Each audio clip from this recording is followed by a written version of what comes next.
칠흑 같은 어둠이 도시를 삼켰다. 6년 전 그날 밤의 서울은 마치 거대한 괴물의 입속처럼 느껴졌다. 찢어진 하늘에서는 폭우가 쏟아졌고 그 빗줄기는 대학병원의 창문을 격렬하게 두드렸다. 그 소리는 수술실에서 희미하게 새어나오는 한 여자의 고통스러운 신음과 뒤섞여 절망적인 교향곡을 연주하고 있었다. 민지수는 창백하다 못해 투명해 보이는 얼굴로 수술대 위에 누워 있었다. 극심한 고통이 파도처럼 몰아쳤지만 그녀는 입술을 깨물며 버텼다. 곧 만나게 될 아이. 그녀가 이 세상에서 유일하게 의지할 수 있는 존재. 그 아이를 생각하며 지수는 마지막 힘을 쥐어짰다. 마침내 지옥 같던 시간이 끝나고 아이가 태어났다. 하지만 그녀가 기대했던 우렁찬 울음소리는 들리지 않았다. 대신 의사와 간호사들의 당황한 듯한 분주한 움직임과 귓가를 맴도는 기계음, 그리고 뒤이은 무겁고 차가운 침묵만이 존재했다. 지수는 불안감에 떨리는 목소리로 물었다. 아이, 제 아이는요? 아무도 대답하지 않았다. 잠시 후 한 의사가 그녀에게 다가와 감정 없는 목소리로 말했다. 유감입니다. 아이가 숨을 쉬지 않습니다. 그 한마디가 지수의 세계를 산산조각 냈다. 비명조차 지르지 못했다.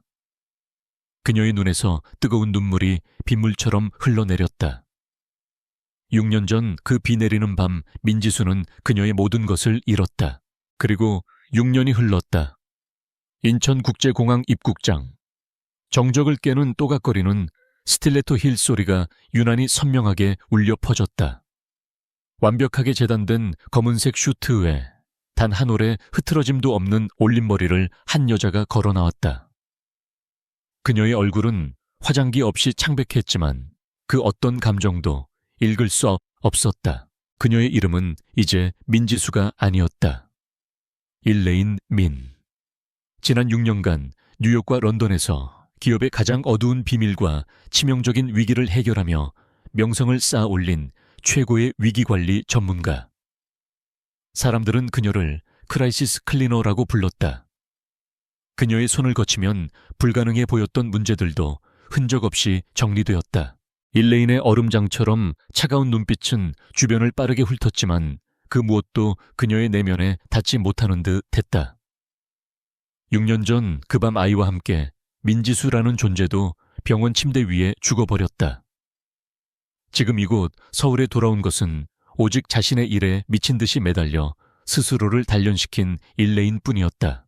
그녀가 6년 만에 이 고통스러운 기억이 가득한 서울로 돌아온 이유는 단 하나였다. 대한민국 재계 서열 1위를 다투는 거대 기업 TY그룹. 현재 TY그룹은 사상 최악의 위기에 직면해 있었다. 수백만 명에 달하는 고객의 개인정보가 포함된 핵심 데이터베이스가 통째로 유출된 것이다. 이 사실은 아직 언론에 알려지지 않았다. TY그룹이 가진 모든 정보력과 권력을 동원해 필사적으로 막고 있는 중이었다. 만약 이 사실이 단 하나의 매체라도 통해 공론화된다면 그 파장은 상상을 초월할 것이었다.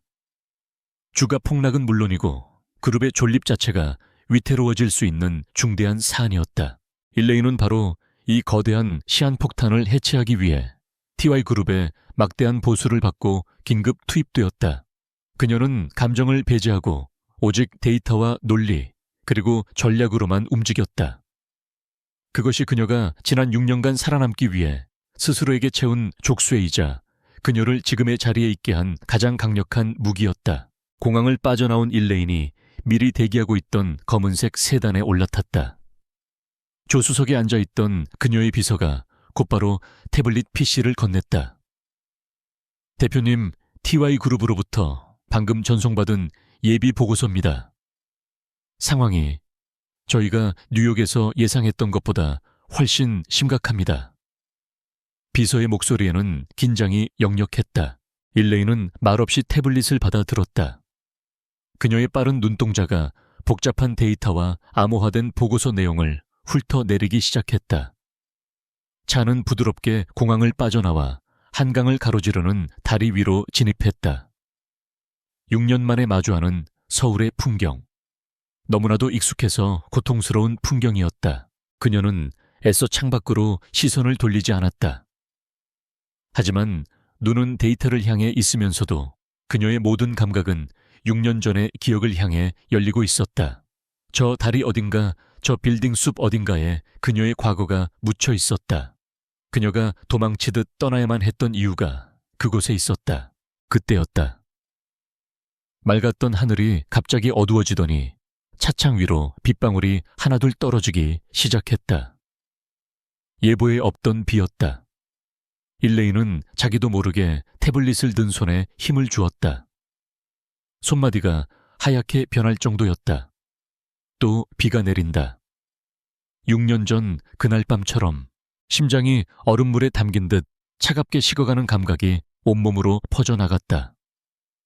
귓가는 태블릿의 데이터가 아니라 6년 전 병원의 소독약 냄새와 함께 절망적인 빗소리가 다시 울려 퍼지는 듯 했다.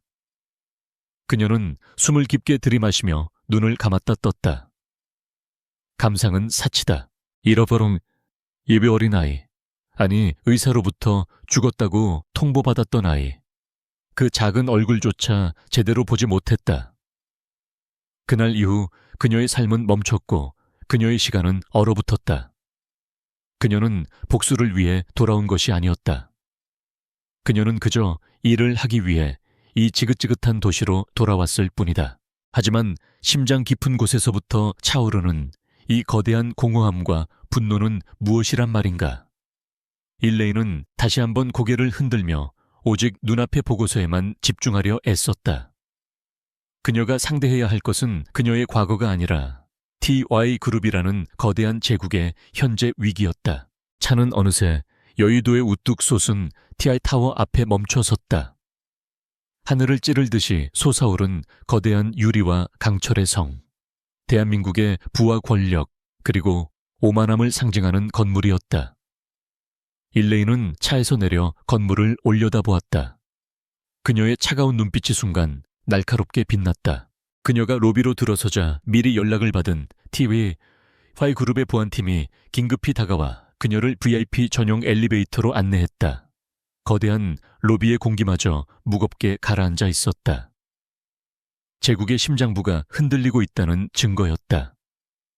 모두의 얼굴에는 불안과 초조함이 노골적으로 드러나 있었다. 엘리베이터는 소리 없이 최고층으로 향했다. 위기 대응 태스크포스가 꾸려진 곳, 띵하는 소리와 함께 문이 열리자 거대한 회의실을 가득 메운 수십 명의 T 핵심 임원들이 일제히 그녀를 바라보았다. 그들의 시선에는 의심과 불안, 그리고 이 낯선 여자에 대한 경계심이 뒤섞여 있었다. 일레인은 그 모든 시선을 아무렇지 않게 받아내며 회의실 안으로 걸어 들어갔다. 그녀의 또각거리는 구두 소리가 마치 망치 소리처럼 무거운 정적을 깨뜨렸다. 그녀는 망설임 없이 상석에 마련된 자신의 자리로 걸어가 태블릿을 테이블에 내려놓았다. 그리고 마침내 그녀가 입을 열었다. 그녀의 목소리는 낮고 차가웠지만 회의실 전체를 압도하는 기묘한 힘이 실려 있었다. 브리핑 시작하겠습니다. 모두 아시다시피 우리에겐 시간이 많지 않습니다. 지금부터 제가 상황을 통제합니다. 그녀는 회의실을 둘러보며 말했다. 첫째, 지금 이 순간부터 제 승인 없이는 이 방에서 어떤 정보도 외부로 나갈 수 없습니다. 모든 통신 기록은 저에게 실시간으로 보고되어야 합니다.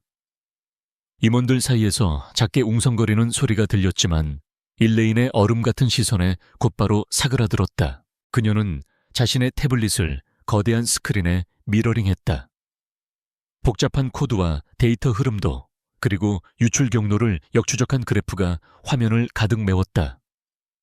여러분은 단순한 고객 정보 유출이라고 보고받았겠지만 사실은 그 이상입니다.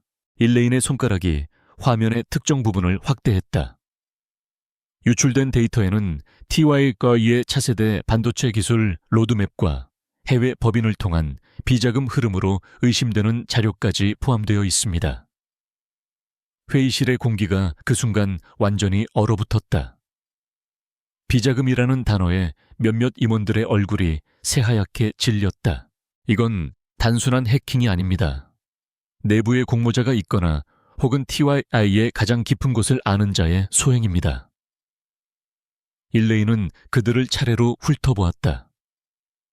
마치 용의자를 신문하는 형사처럼 날카로운 시선이었다. 그녀는 이 거대한 위기 속에서 단 하나의 진실을 꿰뚫어 보고 있었다. 이 사태를 해결하기 위해선 저에게 정원이 필요합니다. 그리고 이 그룹의 최종 결정권자와 직접 소통해야겠습니다. 일레인은 가장 연장자로 보이는 부회장을 바라보며 말했다. 강태준 CEO.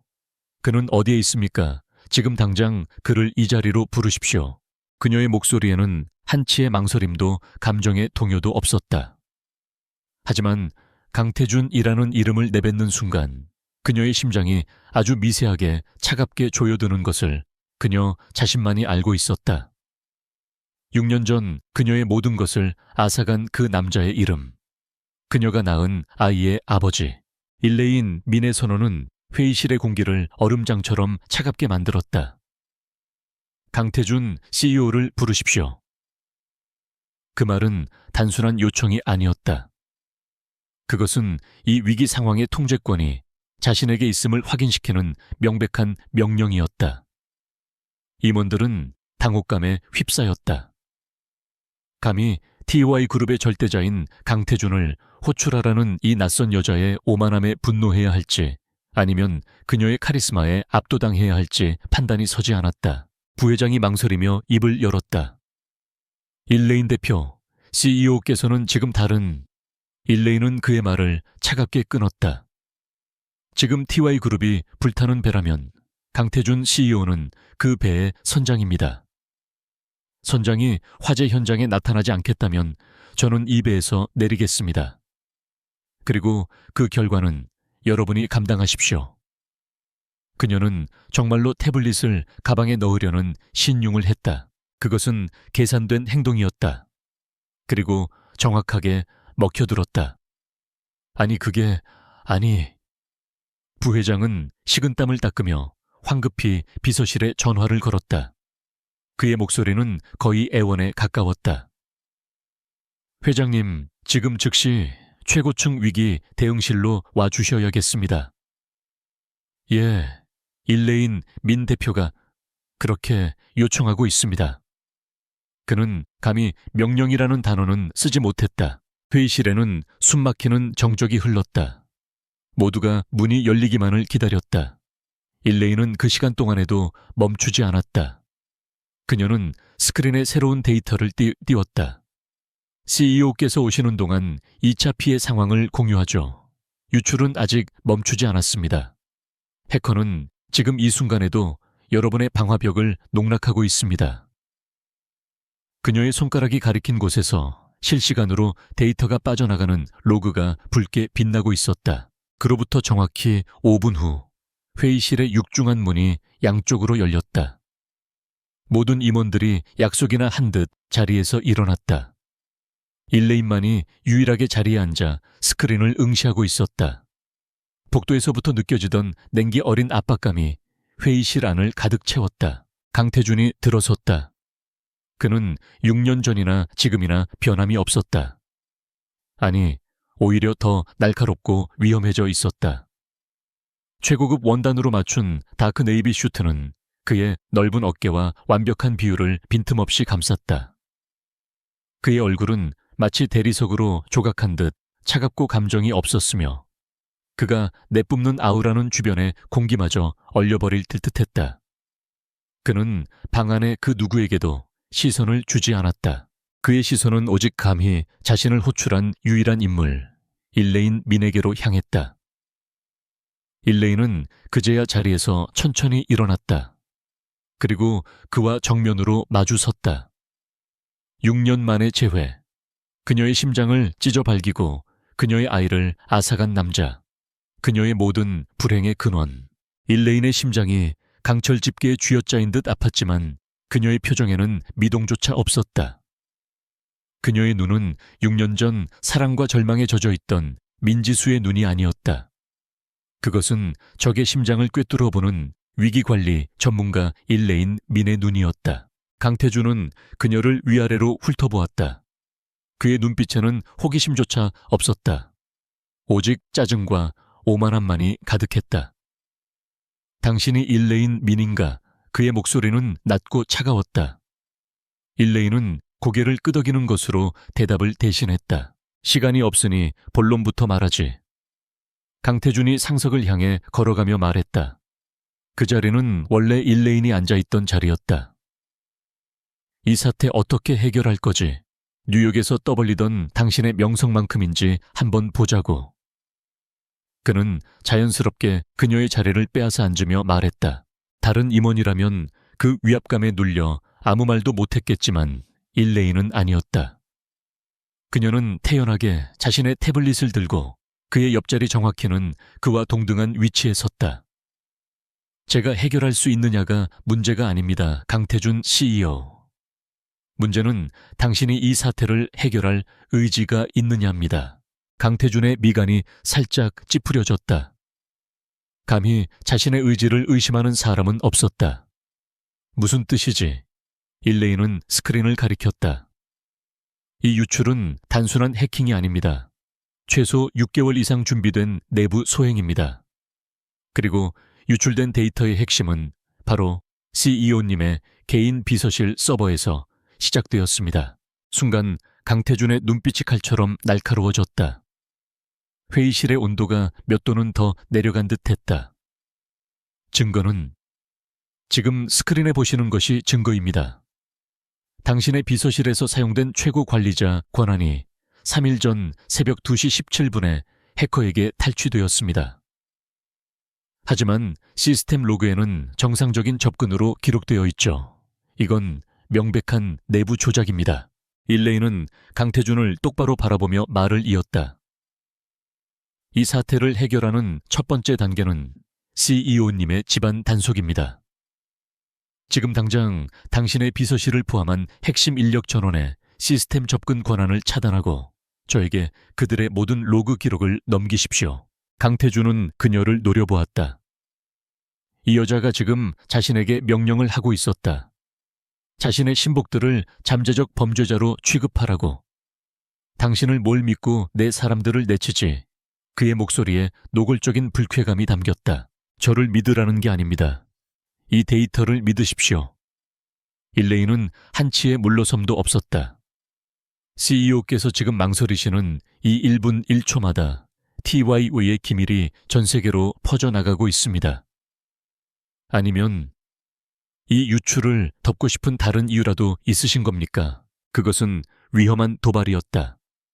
강태준의 턱 근육이 꿈틀거렸다. 그는 자신의 앞에서 이렇게까지 당당하게 아니 무례하게 구는 사람을 본 적이 없었다. 그는 이 여자가 마음에 들지 않았다. 너무 날카롭고 통제되지 않았다. 하지만 동시에 그녀가 정확히 핵심을 찌르고 있음을 알았다. 강태준은 잠시 그녀를 말없이 응시했다. 6년이라는 세월은 민지수를 완전히 다른 사람으로 바꿔놓았다. 과거의 그녀는 순수했지만 연약했고 비바람 앞에 작은 꽃과 같았다. 하지만 지금의 일레인 민은 잘 벼려진 칼 그 자체였다. 그는 그녀의 눈을 보았다. 깊고 차가운 그 눈동자.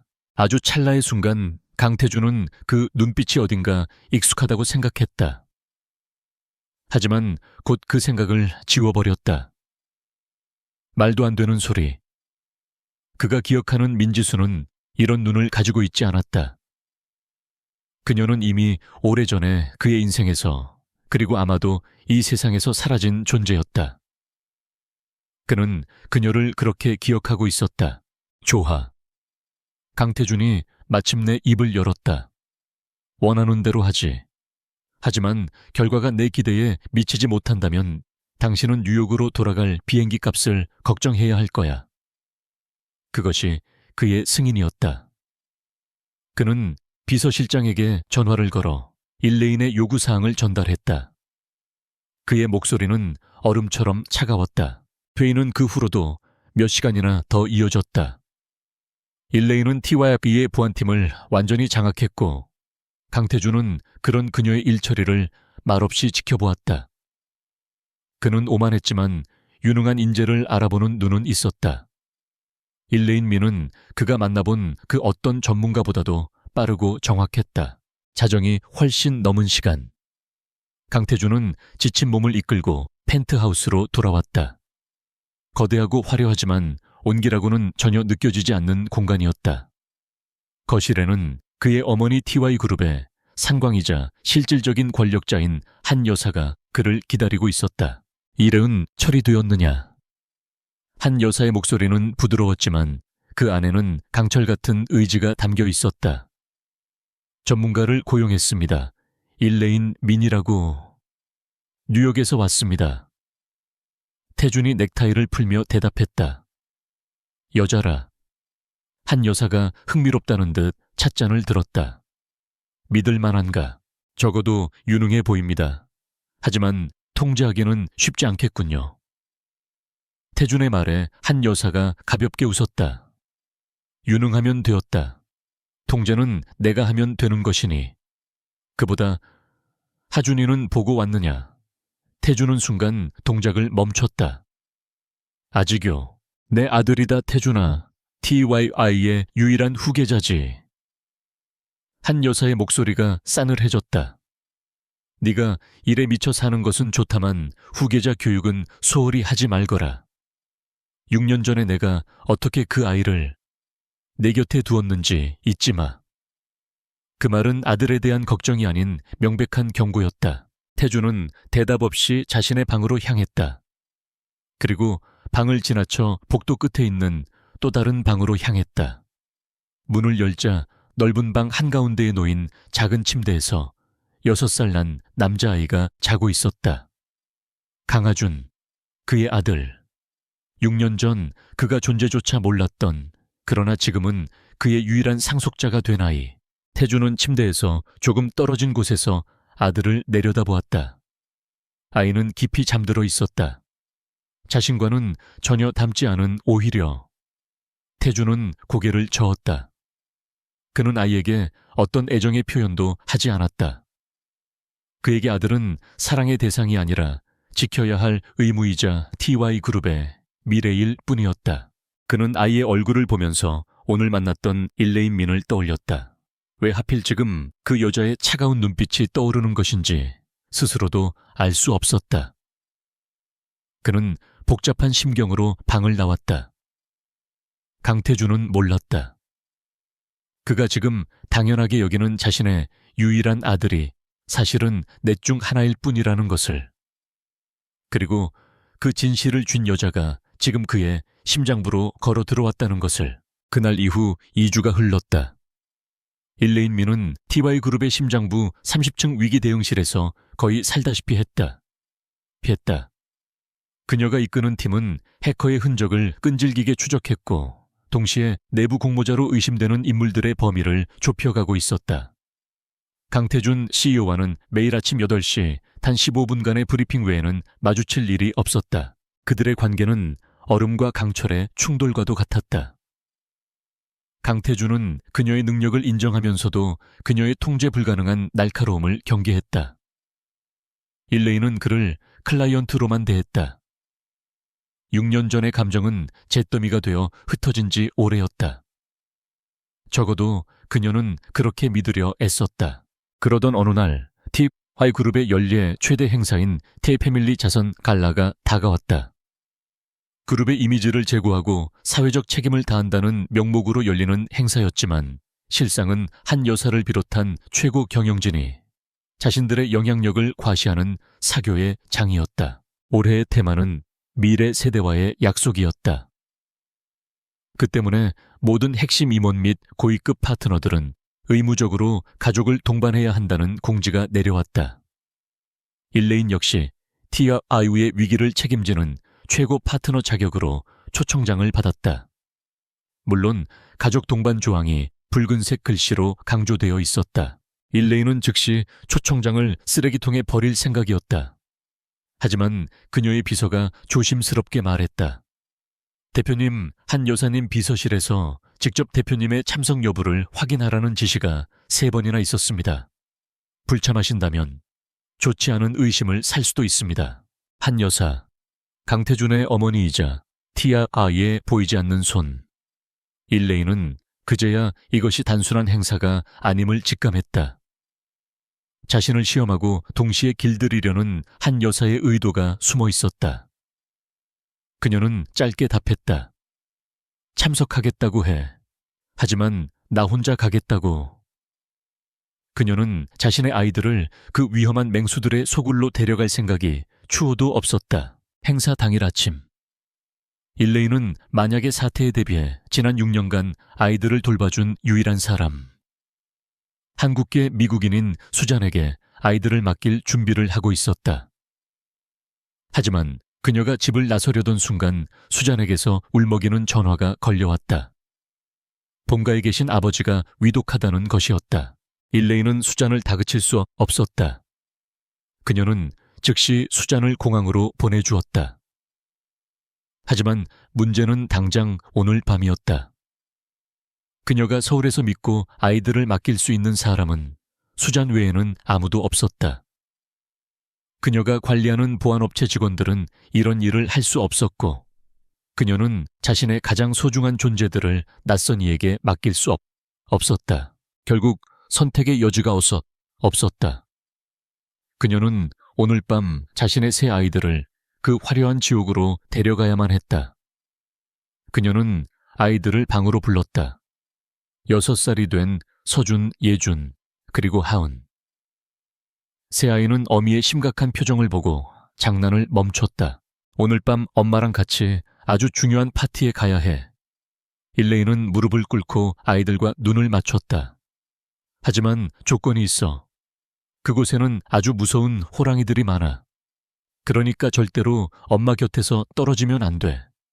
그리고 누구와도 특히 낯선 어른과는 절대 말 섞지 마. 할 수 있겠어. 새 아이는 엄마의 비장한 표정에 고개를 끄덕였다. 첫째인 서준은 의젓하게 말했다. 걱정 마세요. 제가 예준이랑 혜은이 지킬게요. 둘째 예준은 말없이 고개를 끄덕였고 막내 하은은 엄마의 드레스 자락을 꼭 붙잡았다. 일레인은 아이들의 볼을 쓰다듬으며 쓰게 웃었다. 그날 밤 TY 타워 최상층의 그랜드 볼룸. 수천 개의 크리스탈로 장식된 샹들리에가 눈부신 빛을 쏟아냈고 클래식 선율이 화려한 드레스와 턱시도를 차려입은 사람들 사이를 부드럽게 감돌았다. 강태준은 입구에서 손님들을 맞이하고 있었지만 그의 표정은 지루함과 짜증으로 가득했다. 그의 곁에는 그의 어머니 한 여사가 우아한 미소를 지으며 서 있었다. 그리고 그들 옆에는 작은 턱시도를 차려입은 6살짜리 남자아이 강하준이 무표정한 얼굴로 서 있었다. 하준이는 마치 축소된 강태준처럼 나이에 맞지 않는 침착함과 차가움을 지니고 있었다. 한 여사가 나지막이 태준에게 속삭였다. 표정 관리하거라 아들아. 오늘 행사는 우리 그룹의 이미지를 위해 중요해. 그리고 내 아들 하준이도 사람들에게 얼굴을 익혀야지. 태준은 대답 대신 샴페인 잔을 들어 입술을 축였다. 그때였다. 볼룸의 거대한 문이 다시 한번 열리고 일레인 민이 들어섰다. 그녀는 평소의 검은색 슈트 대신 어깨가 드러나는 짙은 남색의 실크 드레스를 입고 있었다. 머리는 단정하게 올려 묶었지만 그 차가운 아름다움은 오히려 주변의 화려함을 압도했다. 하지만 사람들의 시선이 그녀에게 머문 것은 잠시였다. 그들의 시선은 곧 일레인의 손을 잡고 있는 3명의 아이들에게로 향했다. 완벽하게 똑같은 디자인의 작은 정장과 드레스를 차려입은 2 남자아이와 1 여자아이. 사람들은 수근거리기 시작했다. 저 여자가 일레인 민 그 얼음 마녀가. 그런데 저 아이들은 세상에 셋이나, 그것도 쌍둥이인가. 일레인은 그 모든 시선을 무시하며 곧장 행사장 가장 구석에 있는 테이블로 향했다. 그녀는 이곳이 얼마나 위험한지 잘 알고 있었다. 그녀는 아이들에게 태블릿을 쥐어주며 다시 한번 당부했다. 여기서만 노는 거야. 절대 엄마 시야에서 벗어나면 안 돼. 강태준 역시 그녀의 등장을 보았다. 그는 일레인 미니 아이들을 데리고 나타났다는 사실에 적잖이 놀랐다. 저렇게 철저하고 냉혹해 보이는 여자에게도 가족이라는 것이 존재한다는 사실이 이질적으로 느껴졌다. 그는 그녀와 그녀의 아이들을 잠시 바라보다가 이내 시선을 돌렸다. 자신과는 상관없는 일이었다. 행사가 중반으로 치달을 무렵 자선 경매와 지루한 연설이 이어졌다. 아이들은 슬슬 지루해지기 시작했다. 그때 행사장 한쪽에 마련된 키즈존에서 마술쇼가 시작된다는 안내방송이 나왔다. 혜은이가 일레인의 옷깃을 잡아당겼다. 엄마, 저거... 일레인은 잠시 망설였다. 하지만 아이들을 계속 테이블에만 묶어둘 수는 없었다. 키즈존은 바로 옆이었고 유리 칸막이로 되어 있어 한눈에 보였다. 좋아. 하지만 서준아 동생들 잘 챙겨. 절대 멀리 가지 마. 새아이는 신이 나서 키즈존으로 달려갔다. 같은 시각 강태준의 아들 하준이도 지루함을 견디지 못하고 있었다. 하준이를 돌보던 보모가 한 여사의 눈치를 보며 말했다. 도련님, 저희도 저기 키즈존에 가 있을까요? 한 여사는 귀찮다는 듯 고개를 끄덕였다. 하준이는 보모의 손에 이끌려 키즈존으로 향했다. 마술쇼가 아이들의 시선을 사로잡는 동안 강태준은 무대 위에서 지루한 연설을 하고 있었다. TY그룹은 미래 세대와의 약속을. 그가 준비된 원고를 읽어 내려가던 순간이었다. 키즈존에서 작은 소동이 일어났다. 마술사가 비둘기를 꺼내는 순간 아이들이 환호하며 일어섰고 그 과정에서 혜은이가 넘어지고 만 것이다. 혜은이가 울음을 터뜨리자 서준이와 예준이가 즉시 달려와 동생을 일으켰다. 그때 그들 앞에 다른 남자아이가 서 있었다. 바로 강하준이었다. 하준이는 자신과 똑같이 생긴 아이들이 싸우는 줄 알고 놀라서 그들을 바라보고 있었다. 무대 위에서 연설하던 강태준은 아이의 울음소리에 잠시 시선을 돌렸다. 그의 시선은 자연스럽게 자신의 아들 하준에게로 향했다. 하준이는 보모와 함께 키즈존 입구에 서 있었다. 그런데 무언가 이상했다. 하준이가 왜 저기에도 있고 여기에도 있지? 강태준의 눈이 커졌다. 그는 자신의 눈을 의심했다. 하준이 곁에 하준이와 완벽하게 똑같이 생긴 남자아이가 서 있었다. 그리고 그 아이는 넘어진 여자아이를 일으키고 있었다. 그뿐만이 아니었다. 그들 곁에는 또 한 명 자신과 똑같이 생긴 남자아이가 서 있었다. 강태준의 머릿속이 하얗게 변했다. 그는 연설을 멈췄다. 볼륨 안에 모든 소리가 멀리 사라지는 듯 했다. 그의 눈에는 오직 4명의 아이만이 보였다. 자신의 아들 강하준, 그리고 하준이와 마치 복제한 듯 똑같이 생긴 2 남자아이와 1 여자아이. 저 아이들은... 강태준은 자신도 모르게 마이크를 쥔 채 중걸거렸다. 그의 시선은 하준에게 고정되었다가 다시 일레인민의 새 아이에게로 향했다. 같은 눈, 같은 코, 같은 인매, 심지어 화가 난 듯 입술을 삐죽 내민 표정마저 똑같았다. 하나, 둘, 셋, 넷, 4명의 아이들. 그 순간 강태준의 세계가 무너져 내렸다. 그의 손에서 마이크가 떨어졌다. 쿵하는 둔탁한 소리와 함께 날카로운 하울링이 볼륨 전체에 울려 퍼졌다. 그는 비틀거렸다. 숨을 쉴 수 없었다. 6년 전 그가 존재조차 몰랐던 그 밤. 민지수, 그는 미친 듯이 일레인민을 찾았다. 그녀는 이미 사태를 파악하고 아이들에게 달려가고 있었다. 강태준은 무대에서 거의 뛰어내리다시피 내려왔다. 그는 사람들을 해치고 일레인에게 다가갔다. 그의 얼굴은 분노와 충격 그리고 이해할 수 없는 혼란으로 일그러져 있었다. 당신... 그는 일레인의 팔을 거칠게 붙잡았다. 저 아이들은 누구야? 그의 목소리는 절규에 가까웠다. 일레인은 그의 손을 차갑게 뿌리쳤다. 그녀의 눈은 불타는 얼음과도 같았다. 이거 놔요, 강태준 씨. 보다시피 내 아이들입니다. 그녀는 새 아이를 자신의 등 뒤로 숨겼다.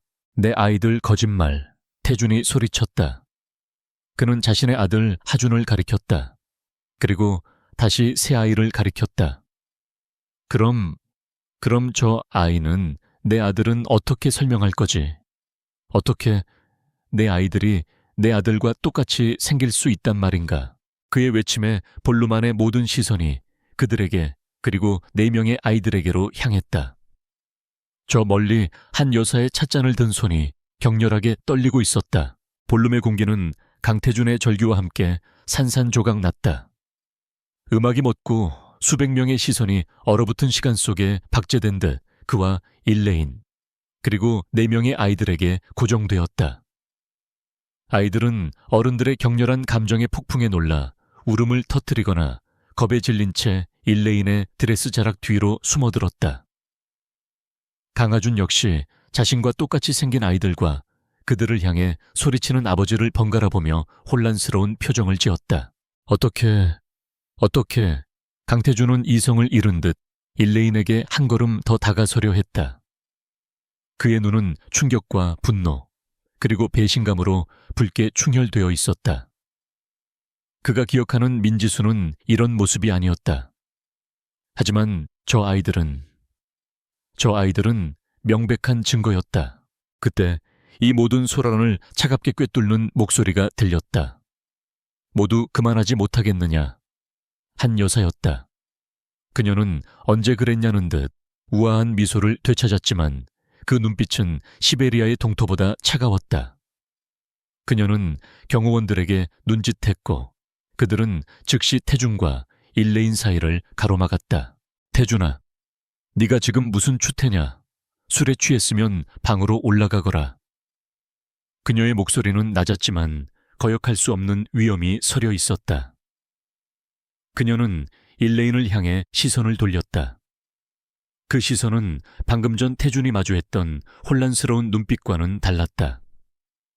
그것은 마치 먹잇감을 확인하는 맹수의 시선이었다. 그리고 일레인 민 대표, 귀한 자리에 아이들을 데려온 당신의 배려는 잘 알겠지만 아이들이 많이 놀란 것 같군요. 이만 돌아가 주시겠어요.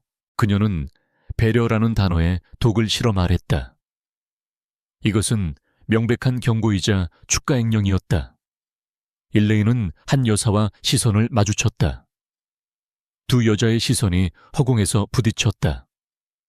일레인은 이 여자가 강태준보다 10배는 더 위험한 존재임을 직감했다.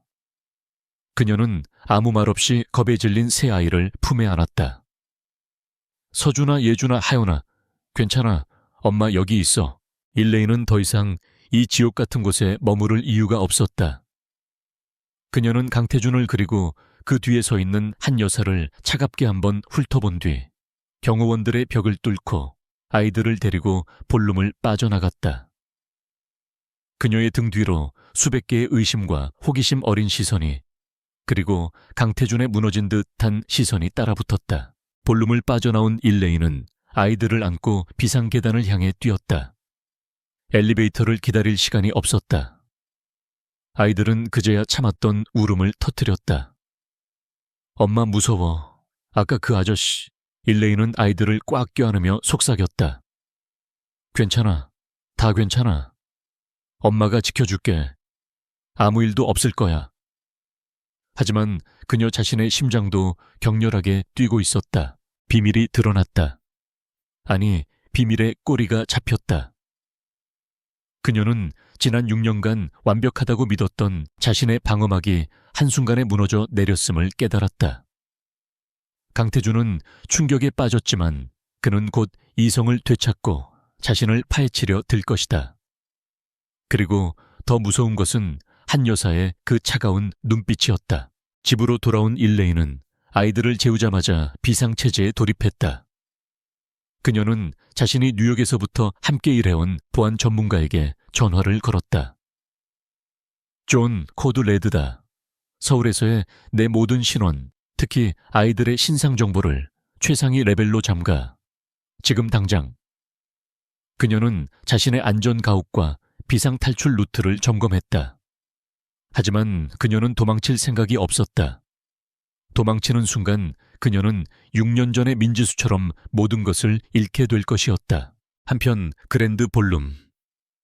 일레인이 사라진 후 한 여사는 작은 소동이 있었다며 능숙하게 상황을 수습했다.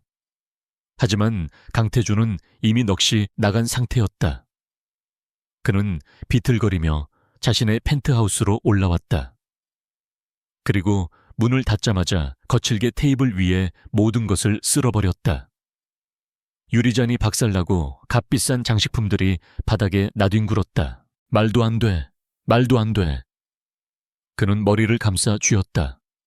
4명의 아이들, 자신의 아들 하준, 그리고 그와 똑같이 생긴 3명의 아이들. 일레인 민. 그 차가운 여자. 어떻게 그녀가 민지수란 말인가 6년 전 분명히 죽었다고. 아니, 아이가 죽었다고 들었다. 그리고 그녀는 그 후로 사라졌다. 그때 한 여사가 펜트하우스의 문을 열고 들어섰다. 그녀는 아들의 난장판을 보고도 눈 하나 깜짝하지 않았다. 이제 정신이 좀 드느냐. 태준이 짐승처럼 으르렁거렸다. 어머니, 보셨잖아요. 저 아이들 대체... 그래서 한 여사가 그의 말을 끊었다.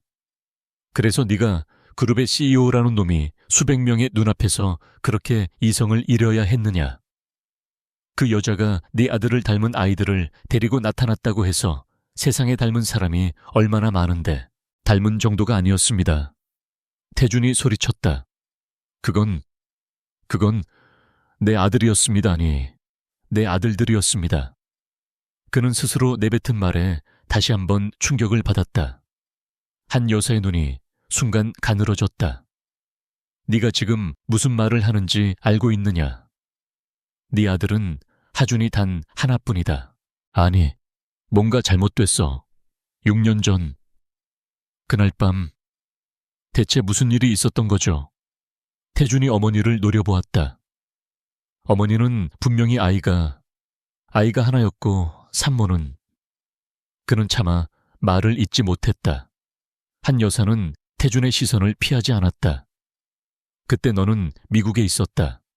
아이는 위태로웠고 어미는 아이를 버리고 도망쳤다. 내가 거둬서 하준이를 네 아들로 만든 거야. 그게 다다. 잊었어. 잊지 않았죠. 하지만 오늘 밤 그 여자를 봤어요. 일레인 민. 그녀가 만약 민지수라면... 태준의 목소리가 떨렸다. 한 여사는 차갑게 말했다. 정신 차려라, 강태준. 넌 티와유의 주인이다. 사사로운 감정에 휘둘리지 마. 그 여자가 누구든 그 아이들이 누구든 너와는 상관없는 일이다. 하준이만이 내 유일한 후계자다. 한 여사는 그 말을 남기고 방을 나갔다. 하지만 그녀의 등 뒤로 태준은 중얼거렸다. 상관없는 일이라고. 그는 떨리는 손으로 전화를 들었다. 그의 직속 비서가 아닌 그가 가장 신이 많은 그의 그림자 역할을 하는 정보팀장에게였다. 김 실장, 지금 당장 일레인 민이라는 여자의 뒷조사를 해. 태준의 목소리는 얼음처럼 차갑고 분노로 가득 차 있었다. 6년 전, 아니 그녀의 태생부터 지금까지 모든 것을, 그리고 그녀가 데리고 있는 새 아이, 그 아이들의 출생 기록, 병원 기록, DNA 샘플을 채취할 수 있다면 무슨 수를 써서라도. 그는 명령을 내리면서도 자신의 심장이 부서지는 듯한 고통을 느꼈다. 만약 그 아이들이 정말... 강태준의 잠 못 이루는 밤이 시작되었다. 그는 자신의 아들 하준의 방으로 들어갔다. 아이는 아무것도 모른 채 평화롭게 잠들어 있었다. 태준은 처음으로 아들의 얼굴을 그토록 자세히 들여다보았다. 그리고 그 얼굴 위로 오늘 밤 보았던 다른 세 아이의 얼굴이 겹쳐졌다. 의심은 확신이 되어갔다. 다음 날 TY그룹 위기 대응실. 일레인은 평소와 다름없는 완벽한 모습으로 회의를 주재했다. 하지만 회의실의 공기는 미묘하게 달랐다. 임원들은 그녀를 흐깃거리며 수군댔다. 어젯밤의 스캔들은 이미 암암리에 퍼져나간 뒤였다. 강태준은 회의에 나타나지 않았다.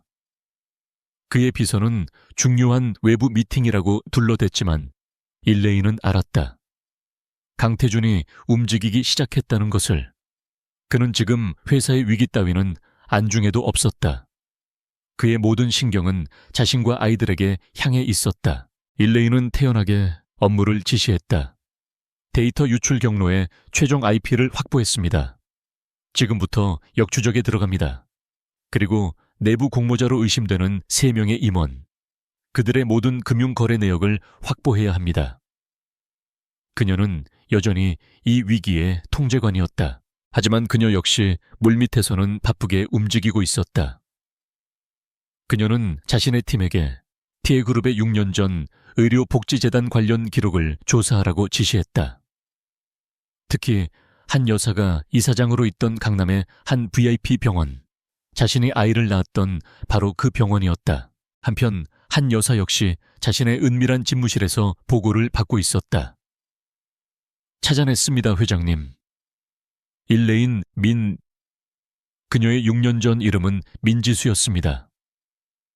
그리고 보고를 하던 남자가 망설였다. 그리고 6년 전 그 병원에서 기록상으로는 사사나 1명과 조사나 3명을 출산한 것으로 한 여사의 손에서 찻잔이 떨어져 박살이 났다. 뭐라고 그녀의 얼굴이 경악으로 물들었다. 그녀는 분명히 가장 건강한 아이 하나만 데려오라고 지시했다. 그리고 나머지는 처리하라고.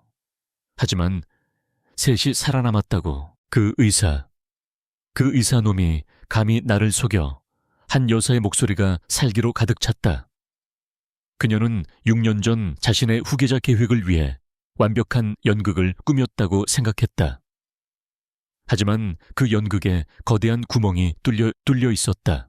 거짓말의 거미줄이 맹렬하게 흔들리기 시작했다. 강태준은 진실을 알기 위해, 한 여사는 진실을 덮기 위해, 그리고 일레인은 진실을 지키기 위해 각자의 칼을 빼들었다. 세 사람의 운명이 6년 전 그날 밤의 폭풍 속에서 다시 한번 격렬하게 충돌하기 시작했다. 한 여사의 은밀한 집무실. 그랜드 볼룸에 소동이 있고 이틀이 지났지만 그날 깨졌던 찻잔의 파편이 남긴 냉기는 여전히 방 안을 감돌고 있었다. 한 여사는 6년 전 자신의 손으로 직접 선별했던 VIP 병원의 의료기록 사본을 노려보고 있었다. 내 쌍둥이. 그녀의 완벽했던 계획에 감히 흠집을 낸 아니, 거대한 구멍을 뚫어버린 단어였다. 그녀는 자신을 속였던 주치의를 떠올렸다. 이미 3년 전 불의의 사고로 세상을 떠난 인물이었다. 그는 한 여사의 돈을 받고 가장 건강한 장손 하준만을 그녀에게 넘겼다. 그리고 나머지는 처리했다고 보고했다. 하지만 그는 감히 그녀를 속이고 나머지 셋을 민지수에게 넘겨 살려두었던 것이다. 어리석은 놈. 한 여사의 목소리는 낮았지만 살기가 어려 있었다. 그녀는 인터폰을 눌렀다. 윤 실장 들어와. 곧바로 문이 열리고 그림자처럼 감정을 읽을 수 없는 표정의 중년 남자가 들어섰다. 그는 한 여사의 수족이자 TY그룹의 가장 어두운 일들을 처리하는 해결사였다. 한 여사는 서류를 그에게 밀었다. 일레인 6년 전 민지수라는 이름이었지. 그리고 그녀의 아이들. 윤 실장은 서류를 훑어보지도 않고 대답했다. 이미 파악했습니다, 회장님. 그는 어젯밤 그랜드 볼룸에서 일어난 모든 일을 알고 있었다. 태준이가 그 여자와 아이들에게 정신이 팔려 있어. 한 여사가 차가운 모카팟 커피를 한 모금 마셨다. 태준이는 지금 진실을 파헤치려 들겠지.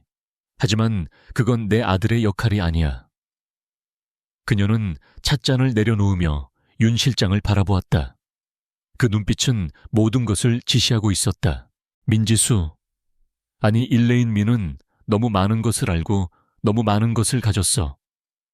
TY의 위기를 해결하라고 불렀더니 오히려 TY의 가장 큰 위기가 되어버렸군. 그녀는 잠시 창밖을 바라보았다. 자신이 이룩한 거대한 제국, 그 제국의 유일한 흠이 될 존재들이었다. 우선 경고를 해.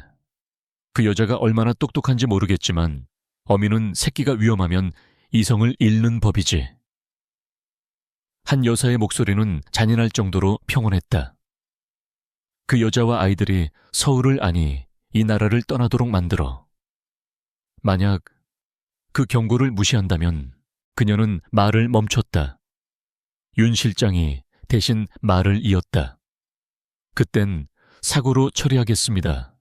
6년 전에 마무리가 덜 된 일을 이번에는 흔적도 없이 깨끗하게 처리하겠습니다. 한 여사는 만족스럽다는 듯 고개를 끄덕였다. 아이들도 말입니까? 윤 실장이 처음으로 감정을 담아 물었다. 독사의 새끼는 독사일 뿐이다. 한 여사의 대답은 단호했다. 하준이 외에 다른 가능성은 존재해서는 안 돼. 내 유일한 손자는 강하준 뿐이야. 가보게. 윤 실장은 말없이 고개를 숙이고 방을 나갔다. 방 안에는 다시 한번 차가운 침묵과 커피 향만이 남았다. 같은 시각 강태준은 자신의 펜트하우스 사무실에서 밤을 새운 채였다. 그의 앞에는 김 실장이 가져온 일레인 민에 대한 1차 보고서가 놓여 있었다. 6년 전 명문대를 졸업했지만 평범했던 민지수. 그리고 6년 후 월스트리트를 주무르는 크라이시스트 클리너 일레인 민. 두 인물 사이의 6년은 거의 공백에 가까웠다. 아이들 기록은 태준의 목소리는 잠을 자지 못해 거칠었다. 그게 이상합니다. 김 실장이 태블릿을 넘겼다. 세 아이 모두 미국 시민권자입니다. 서류상으로는 일레인 민 대표가 3년 전 정식으로 입양한 것으로 되어 있습니다. 출생 기록은 찾을 수 없습니다. 완벽하게 세탁되었습니다. 입양 3년 전 태준이 실수했다. 자신이 낳은 아이를 3년 후에 입양했다고 장난하나. 그는 이 모든 것이 그녀가 자신의 흔적을 지우기 위해 벌인 치밀한 계획임을 깨달았다. 민지수, 그가 알던 연약하고 순수했던 여자가 아니었다. 당장 그 아이들의 DNA 샘플을 확보해. 머리카락이든 쓰던 컵이든 뭐든 상관없어. 내 아들 하준이와 대조해봐야겠다. 지금 당장 태준의 명령에 김 실장은 굳은 얼굴로 사무실을 나갔다. 태준은 하준의 방으로 연결된 CCTV 모니터를 바라보았다. 그곳에는 하준이가 아닌 4명의 아이들이 겹쳐 보였다. 일레이는 이 모든 움직임을 짐작하고 있었다. 그녀는 이미 TY 타워에 들어온 순간부터 강태준과 한 여사라는 두 마리의 거대한 맹수를 상대해야 한다는 것을 알았다. 그리고 그랜드 볼룸에서의 일은 그들에게 자신이 먹잇감임을 공식적으로 선언한 셈이 되었다. 그녀는 평소처럼 새 아이를 그녀가 비밀리에 계약한 최고 수준의 보안 시스템을 갖춘 놀이학교에 데려다 주었다. 그녀가 직접 고용한 전직 특수부대 출신의 경호원들이 운전과 경호를 맡았다. 그녀는 자신의 아이들을 6년 전의 민지수로서가 아닌 위기관리 전문가 일레인으로서 보호해야 했다. 그녀가 아이들을 내려주고 티와타워로 향하는 길이었다. 그녀는 백미러를 통해 어제부터 자신을 따라붙는 검은색 세단 한 대를 확인했다. 어설프군. 그녀는 차갑게 중얼거렸다. 저건 전문적인 감시라기보다는 우리가 너를 보고 있다는 식의 압박에 가까웠다. 강태준의 방식일 것이다. 그는 아직 확신이 없기에 증거를 찾고 있는 중이었다. 하지만 그녀가 두려워하는 것은 그 어설픈 미행이 아니었다. 그녀의 감각 위기를 감지하는 그녀의 촉이 다른 방향에서 울리고 있었다. 보이지 않는 곳에서 더 치명적이고 더러운 위협이 다가오고 있었다. 한 여사의 방식, 그때였다. 그녀가 탑승한 방탄세단이 한적한 교차로에 진입하는 순간 왼쪽 골목에서 거대한 덤프트럭 한 대가 굉음을 울리며 달려나왔다. 트럭은 신호를 무시하고 마치 처음부터 그녀의 차를 노렸다는 듯이 중앙선을 넘어 돌진했다. 대표님, 운전기사가 비명을 지르며 핸들을 격렬하게 오른쪽으로 꺾었다. 끼익 타이어가 아스팔트를 찢는 굉음과 함께 세단은 간신히 트럭의 정면을 피했다. 하지만 트럭은 속도를 줄이지 않고 세단의 측면을 들이받을 기세로 다시 방향을 틀었다. 가속해 지금 당장 일레인이 소리쳤다. 그녀의 목소리는 놀라울 정도로 침착했다. 운전기사가 가속 페달을 밟는 동시에 트럭은 그들의 차와 불과 몇 센티미터 차이를 두고 스쳐 지나갔다. 거대한 강철의 몸체가 일으킨 바람이 차체를 흔들었다. 트럭은 멈추지 않고 그대로 반대편 차선으로 사라졌다. 운전기사는 숨을 몰아쉬며 차를 갓길에 세웠다. 방금 저건... 일레인은 떨리는 손을 애써 감추며 백미러로 사라지는 트럭을 보았다. 번호판은 진흙으로 두껍게 덮여 있었다. 완벽한 사고로 위장한 살해 시도였다. 심장이 얼음물에 빠진 듯 차가워졌다. 이것은 강태준의 일이 아니었다. 이것은 한 여사의 경고였다. 내가 감히 내 것을 건드리면 너와 네 새끼들은 이렇게 사라진다는 노골적인 메시지였다. 그녀는 아이들을 놀이학교에 보낸 것이 천만다행이라고 생각했다. 만약 아이들이 이 차에 타고 있었다면 그녀는 TI타워 30층 위기 대응실로 돌아왔다.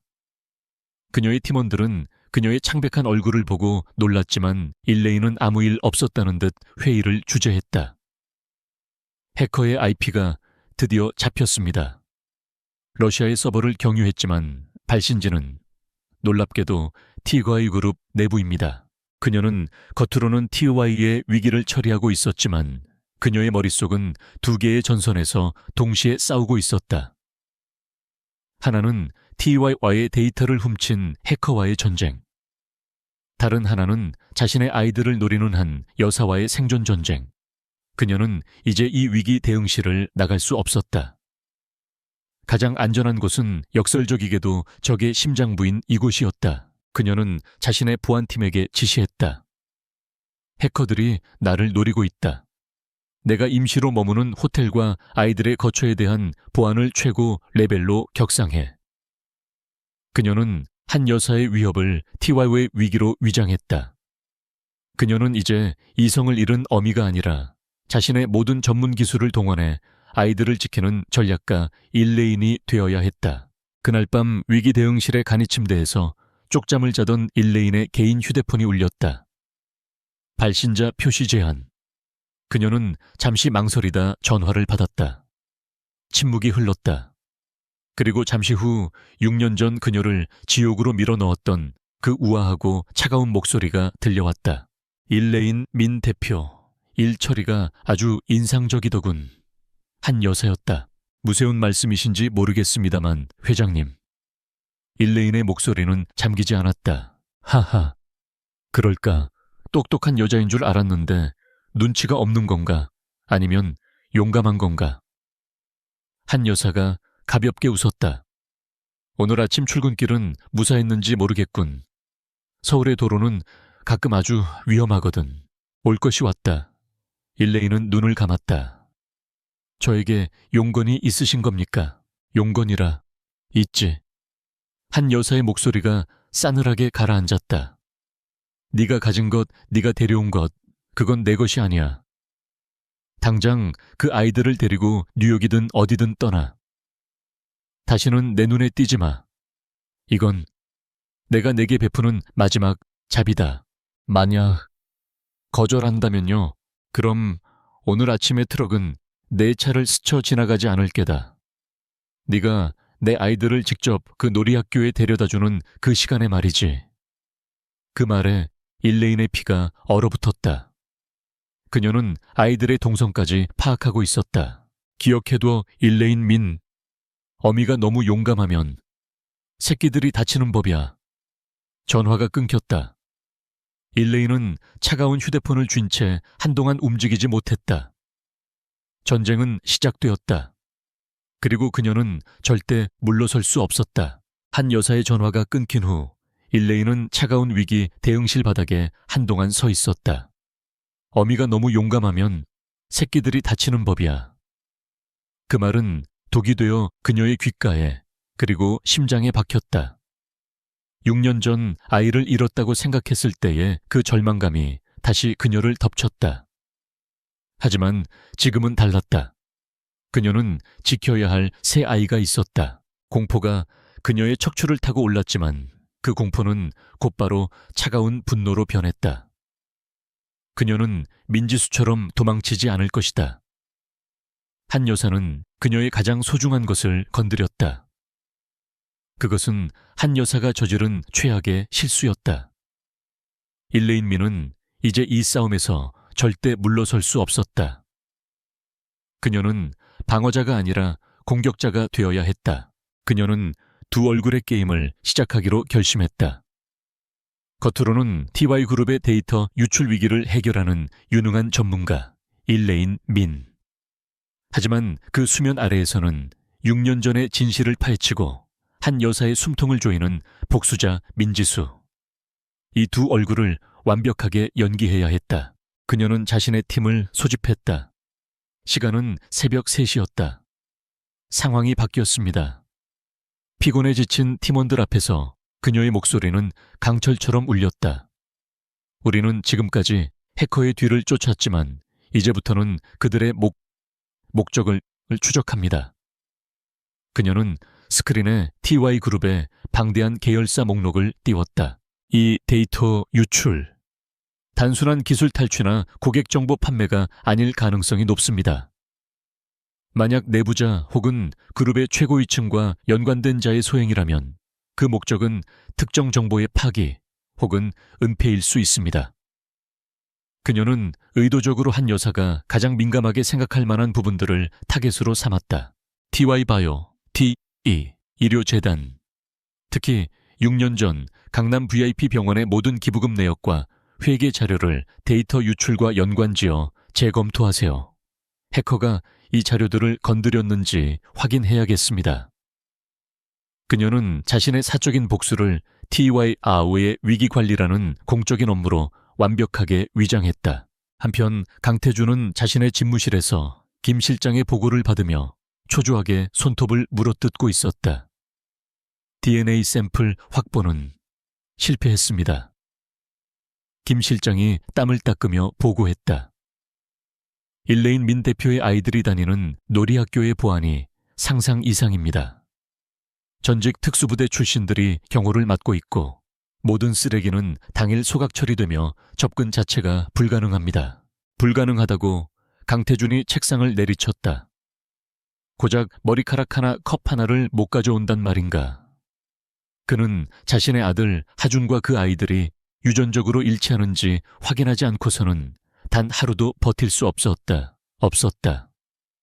그날 밤 볼룸에서 본 4개의 얼굴이 그의 머릿속을 떠나지 않았다.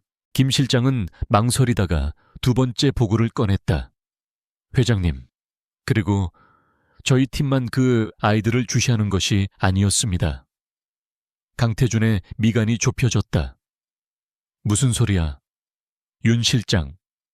한 여사님의 직속 라인인 윤 실장의 팀원들이 저희보다 먼저 그곳에 잠복해 있었습니다. 그들은 DNA 샘플 확보가 아니라 마치 기회를 노리는 것처럼 보였습니다. 강태준의 피가 차갑게 식었다. 윤 실장, 어머니의 개. 그가 왜 일레인민의 아이들을 감시하지 단순한 뒷조사가 아니라 기회를 노린다고. 그 순간 어제 아침 일레인이 출근길에 당할 뻔했다는 덤프트럭 사고 보고가 떠올랐다. 단순한 사고가 아니었다. 어머니, 그는 충격에 휩싸였다. 어머니는 왜 일레인 민을 그리고 그 아이들을 위협하는 거지? 만약 그 아이들이 정말 내 아이들이라면 어머니는 자신의 손자들을 제거하려 한단 말인가? 그는 이 끔찍한 가설에 몸서리쳤다. 강태준은 혼란에 빠졌다. 그는 지금까지 일레인 민이 6년 전의 일로 자신에게 복수하거나 아이들을 빌미로 협상을 하려 한다고 의심했다. 하지만 이제 보니 진짜 적은 일레인 민이 아니라 자신의 어머니일 수도 있었다. 그는 어머니와 일레인 민 사이에 끼어버린 것이다. 그는 김 실장에게 새로운 명령을 내렸다. 일레인 민과 아이들에 대한 감시는 중단한다. 대신 지금부터 윤 실장의 모든 움직임을 감시해. 그가 누구를 만나고 무슨 지시를 받는지 24시간 밀착 감시해.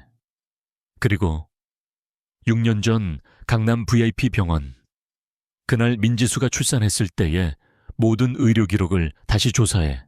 어머니가 손댈 수 없는 원본 기록으로 강태준 역시 자신만의 게임을 시작해야 했다. 그는 더 이상 어머니가 깔아놓은 판 위에서 춤추는 꼭두각시가 아니었다. 그는 진실을 알아야 했다.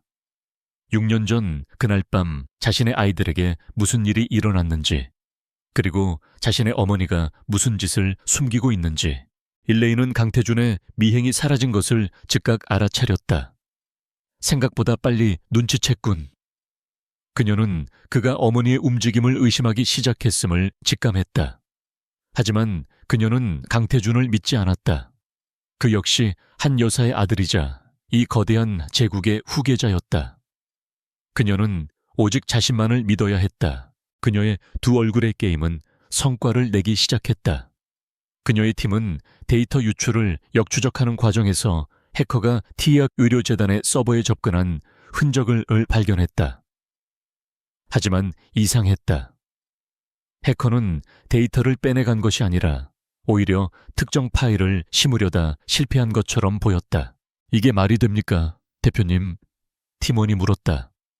해커가 왜 데이터를 훔치지 않고 오히려 자신들의 파일을 서버에 업로드하려 했을까요?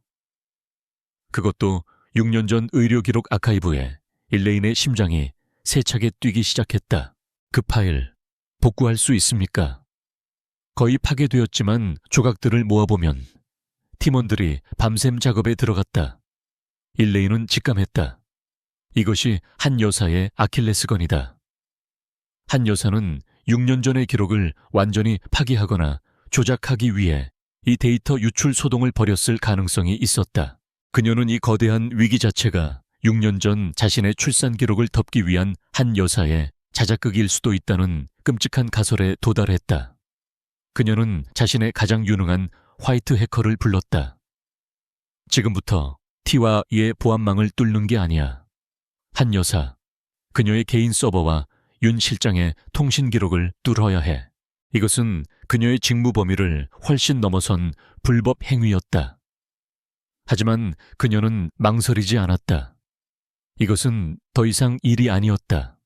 이것은 그녀와 그녀의 아이들의 생존이 걸린 전쟁이었다. 그녀는 한 여사가 자신을 사고로 처리하기 전에 한 여사를 무너뜨릴 무기를 손에 넣어야 했다. 새벽녘 마침내 그녀의 팀이 해커가 심으려 했던 파일의 조각들을 복원해냈다. 그것은 암호화된 장부 파일이었다. 대표님, 이건 단순한 의료 기록이 아닙니다. 팀원의 목소리가 떨렸다. 일레인이 파일을 열었다. 그녀의 눈이 커졌다. 그것은 비자금 장부였다. TY 그룹의 천문학적인 비자금 흐름이 기록되어 있었다. 그리고 그 돈의 일부가 6년 전 자신이 입원했던 강남 VIP 병원으로 흘러 들어갔다. 담당자는 이미 사고로 죽은 그 주치의의 이름이었다. 모든 조각이 맞춰졌다. 한 여사는 6년 전 그 의사에게 돈을 주고 아이를 빼돌렸다. 그리고 이제 와서 그 흔적을 지우기 위해 데이터 유출이라는 거대한 연막을 피우고 그 과정에서 장부를 완전히 파기하려 했던 것이다. 하지만 그 시도는 실패했고 오히려 일레인의 손에 그 증거가 들어오게 되었다. 일레인은 차가운 미소를 지었다. 찾았군. 이제 그녀는 한 여사를 무너뜨릴 수 있는 두 개의 칼을 손에 쥐었다.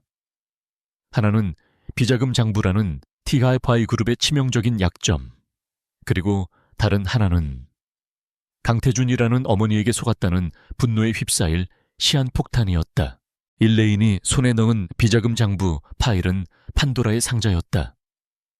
그것은 6년 전의 진실을 증명할 무기인 동시에 TY그룹 전체를 무너뜨릴 수 있는 핵폭탄이었다. 그녀는 이 무기를 어떻게 그리고 언제 사용해야 할지 정확히 알고 있었다. 지금은 한 여사의 목을 겨눌칼을 갈아야 할 때였다. 그녀의 팀은 비자금 장부의 자금 흐름을 밤새 추적했다. 그리고 마침내 6년 전 강남 VIP 병원에 그 죽은 의사에게 흘러들어간 거액의 자금 외에 또 다른 수혜자를 찾아냈다. 당시 수간호사였던 박선영.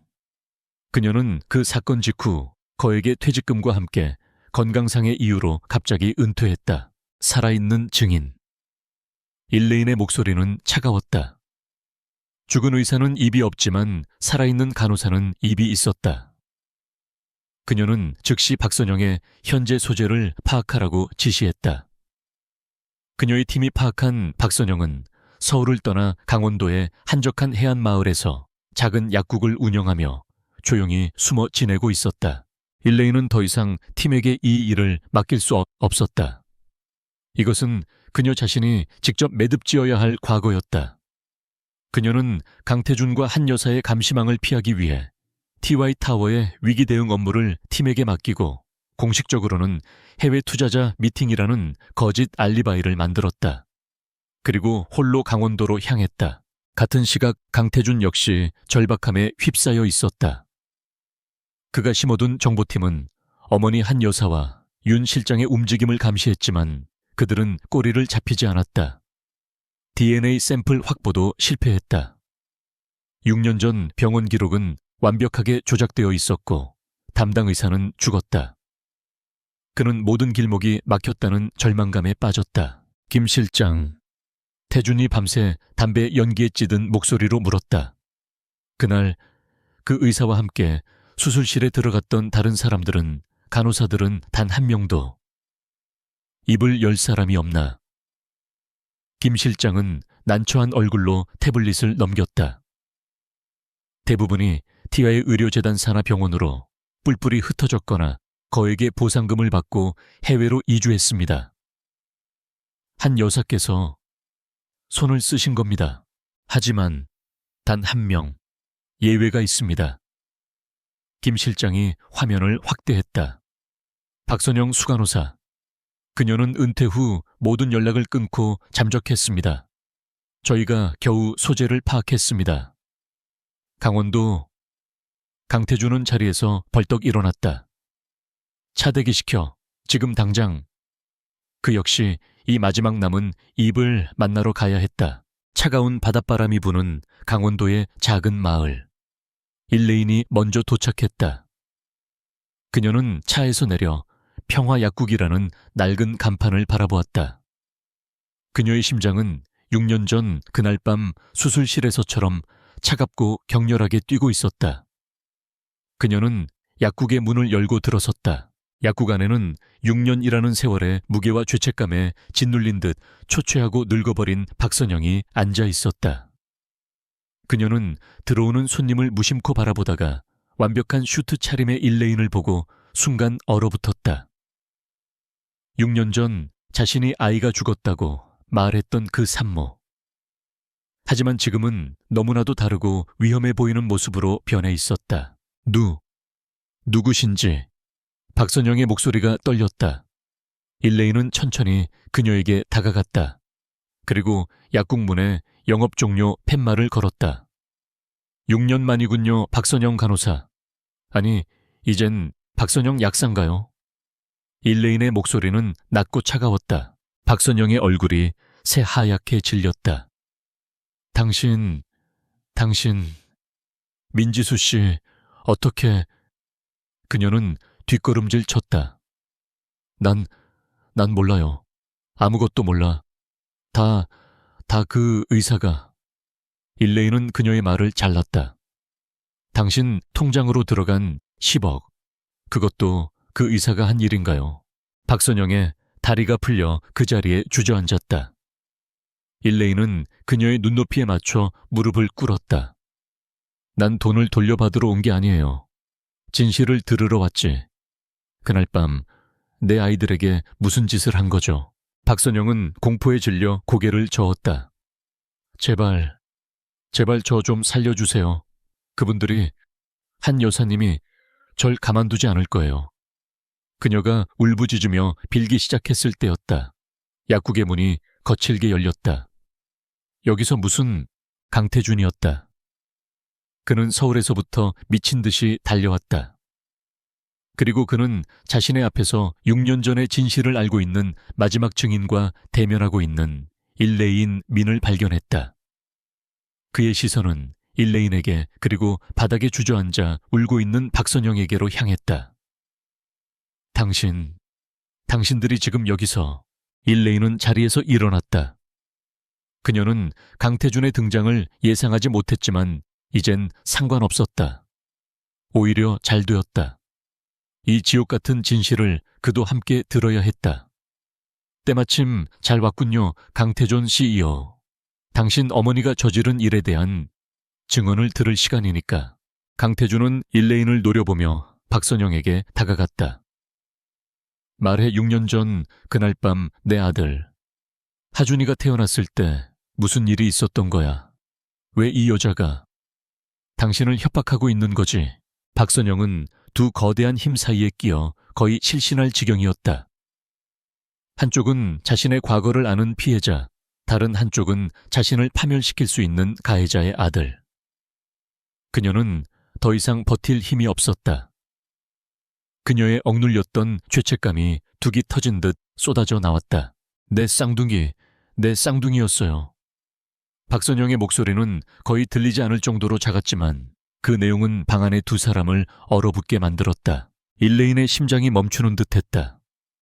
내 쌍둥이 그녀는 하준을 보고 새 쌍둥이라고 생각했다. 하지만 그게 무슨 말도 안 되는. 강태준 역시 충격에 휩싸였다. 넷이라고 거짓말 내 아들은 하준이 하나야. 박선영은 울부짖으며 진실을 토해냈다. 아니에요. 그날 밤 민지수 씨, 당신은 4명의 아이를 낳았어요. 아들 3, 딸 1. 모두 건강하게 태어났다고요. 그녀는 일레인을 바라보며 절규했다. 하지만 한 여사님이. 일레인의 머릿속이 하얗게 변했다. 6년 전의 기억, 극심한 고통, 희미해지는 의식, 그리고 아이의 울음소리. 계속 말해.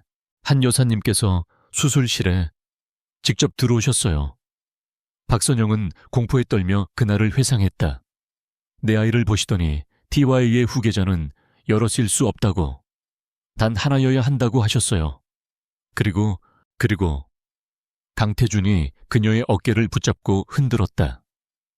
그리고 어머니가 뭘 어쨌는데. 가장 건강한 첫째 아들. 그 아이가 지금의 강하준 도련님이에요. 그 아이만 강태준의 아들로 등록하고 나머지 셋은. 박선영은 차마 말을 잇지 못했다. 나머지 셋은 어쨌는데. 일레인이 절규했다. 그녀는 이미 진실을 직감했지만 확인해야 했다. 한 여사님께서 처리하라고 하셨어요. 박선영이 눈을 감으며 속삭였다. 의료 폐기물로 조용히 처리하라고. 뭐라고? 강태준의 손이 박선영의 어깨에서 힘없이 떨어졌다. 그는 비틀거렸다. 자신의 어머니가 자신의 아이들을 의료 폐기물로. 일레인은 눈물이 흐르는 것조차 느끼지 못했다. 그녀는 박선영에게 다가가 멱살을 잡았다. 그래서 당신들이 내 아이들을 죽였어. 아니에요. 박선영이 격렬하게 고개를 저었다. 저는 차마 그럴 수가 없었어요. 담당 의사도. 그래서 저희는 한 여사님께는 처리했다고 보고하고 아이들을 신생아 집중치료실로 몰래 옮겼어요. 이름 없는 아이들로. 그리고 나에겐 내 아이가 죽었다고 말했지. 일레인의 목소리는 분노를 넘어선 무언가였다. 내 쌍둥이를 낳았다는 말도 없이 내 아이가 단 하나였고 그 아이가 죽었다고. 그래야 민지수 씨가 병원을 떠날 테니까요. 한 여사님이 당신도 가만두지 않을 거라고 했단 말이에요. 그 순간 모든 조각이 맞춰졌다. 일레인은 그날 밤 아이가 죽었다는 말을 듣고 절망 속에서 병원을 도망치듯 나왔다. 하지만 그녀는 병원을 완전히 떠나지 못했다. 아이의 시신이라도, 아이의 흔적이라도 찾고 싶었다. 그녀는 유령처럼 병원을 헤맸다. 그리고 내가 들었어. 일레인이 중얼거렸다. 신생아실 폐쇄구역에서 아이 울음소리를 들었어. 난 내가 미친 줄 알았지. 환청인 줄 알았어. 하지만 난 갔어. 그리고 그곳에서 버려진 내 아이들을 봤어. 그녀는 그날 밤 버려진 인큐베이터 안에서 사경을 헤매던 새 아이를 발견했다. 그녀는 자신이 누구인지도 그 아이들이 왜 그곳에 있는지도 몰랐다. 하지만 본능적으로 알았다. 그 아이들은 자신의 것임을. 그녀는 그날 밤 죽은 자신의 아이 대신 버려진 새 아이를 훔쳐서 그 지옥 같은 병원을 빠져나왔던 것이다. 당신들은 내 아이들을 버렸어. 죽게 내버려뒀어. 일레인이 박선영을 노려보았다. 당신의 그 가짜는 양심이 내 아이들을 6년간 지옥 속에서 살게 한 거야. 강태주는 이 모든 대화를 망연자실한 채 듣고 있었다. 내 쌍둥이, 한 명은 자신의 아들로, 3명은 버려졌다. 그리고 그 3명을 일레인 민지수가 6년간 키워왔다. 그는 일레인을 바라보았다. 그녀는 더 이상 일레인 민이 아니었다. 그녀는 6년 전 자신의 아이들을 잃고 자신의 아이들을 훔쳐서 그 아이들을 지키기 위해 괴물이 되어야 했던 민지수였다. 어머니가 강태주는 숨을 쉴 수 없었다. 그의 세계가 그가 믿었던 모든 것이 무너져 내렸다. 그는 자신의 어머니가 괴물이라는 것을, 그리고 자신이 그 괴물의 아들이자 피해자들의 아버지라는 것을 깨달았다. 약국안의 공기는 3사람의 숨소리, 그리고 박선영의 절망적인 흐느낌에 짓눌려 있었다. 시간은 멈췄고 6년 전의 진실이라는 무거운 닻이 현재를 붙들고 놓아주지 않았다. 강태주는 의료 폐기물이라는 단어가 뇌리에 박힌 듯 시멘트처럼 굳어 있었다. 그의 세계, 그가 지켜왔던 TY라는 제국, 그리고 어머니라는 존재가 한순간에 무너져 내렸다. 그는 비틀거리며 벽을 짚었다. 그의 눈은 일레인 민 아니 민지수를 향해 있었다. 6년 전 자신이 무심하게 버렸던 여자, 그리고 그 6년 동안 자신도 모르게 자신의 새 아이를 그 지옥 같은 상황에서 훔쳐내 지키고 키워낸 여자. 그녀의 차가운 눈동자 깊은 곳에서 타오르는 불길을 그는 처음으로 보았다. 당신, 태준이 겨우 목소리를 쥐어짰다. 당신은 알고 있었어, 하준이가 내 아들이 아니라 우리 아들이라는 걸. 그의 목소리는 분노가 아닌 깊은 혼란과 죄책감으로 떨리고 있었다. 일레인은 그를 차갑게 바라보았다. 그날 밤 볼룸에서 당신 아들을, 아니 내 아들을 보기 전까지는 몰랐지. 난 그저 6년 전 병원에서 버려진 새 아이를 훔쳤을 뿐이니까. 당신의 어머니가 처리하라고 버린 그 아이들을. 그녀의 모든 단어는 얼음 조각이 되어 태준의 심장에 박혔다. 태준은 무너졌다. 그는 이성적이고 오만한 CEO가 아니었다. 그는 자신의 어머니가 저지른 끔찍한 죄악과 자신이 6년간 외면했던 진실의 무게 앞에서 완벽하게 패배했다. 그는 일레인 앞으로 다가섰다. 그리고 TY그룹의 후계자가 평생 단 한 번도 해보지 않았을 행동을 했다. 그는 무릎을 꿇었다. 미안합니다. 그 말은 그의 자존심과 오만을 뚫고 찢어진 영혼의 바닥에서부터 기어나왔다. 내가 그 자리에 없었어. 내가 당신을 지키지 못했어. 그리고 내 아이들을, 우리 아이들을. 그는 말을 잇지 못하고 머리를 감싸 쥐었다. 일레인은 그의 굴복을 차갑게 내려다보았다. 사과. 그녀의 목소리는 비웃음조차 담지 못할 정도로 차가웠다. 당신의 사과가 6년의 세월을 돌려주나? 당신의 사과가 내 아이들이 아버지 없는 아이로 자라며 겪어야 했던 수많은 밤을 지워주나? 아니면 당신 어머니가 보낸 그 덤프트럭을 멈춰 세울 수 있나? 태주는 그 말에 고개를 번쩍 들었다. 트럭 역시 어머니가. 그는 일어섰다. 그의 눈은 더 이상 죄책감에 젖어 있지 않았다. 그 자리에는 지독한 분노와 살기 어린 결의가 들어차 있었다. 그는 민지수가 아닌 강태준의 어머니를 향한 분노였다. 그 여자는, 내 어머니는 괴물이야. 그가 스스로 내뱉은 말에 몸서리쳤다. 그리고 난 그 괴물의 아들이지. 하지만 더 이상은 그렇게 살 수 없어. 업사소 мя아차. 그는 일레인을 정면으로 바라보았다. 이것은 더 이상 CEO와 위기관리 전문가의 대면이 아니었다. 일레인 씨, 아니 민지수 씨. 태준의 목소리는 낮고 단호해졌다. 나는 당신에게 용서를 구하지 않겠소. 아니, 구할 자격이 없지. 하지만 나는 내 아이들을 되찾고 싶소. 셋이 아니라 넷, 하준이, 서준이, 예준이 그리고 하연이. 내 아이들 모두를. 그는 일레인에게 한 걸음 더 다가섰다. 어머니는 당신과 아이들을 노리고 있어. 내가 진실을 알았다는 걸 그 여자가 알게 되면 그땐 나도 위험해지겠지. 하지만 그건 중요하지 않아. 중요한 건 아이들이야. 우리가 힘을 합쳐야 하오자. 힘을 합치자고 일레인이 코웃음 쳤다. 당신과 당신 어머니의 아들과 당신을 어떻게 믿지? 당신도 결국 TY그룹의 후계자야. 이 모든 진실이 밝혀지면 당신이 잃을 게 가장 많을 텐데. 틀렸어. 태준이 그녀의 말을 잘랐다.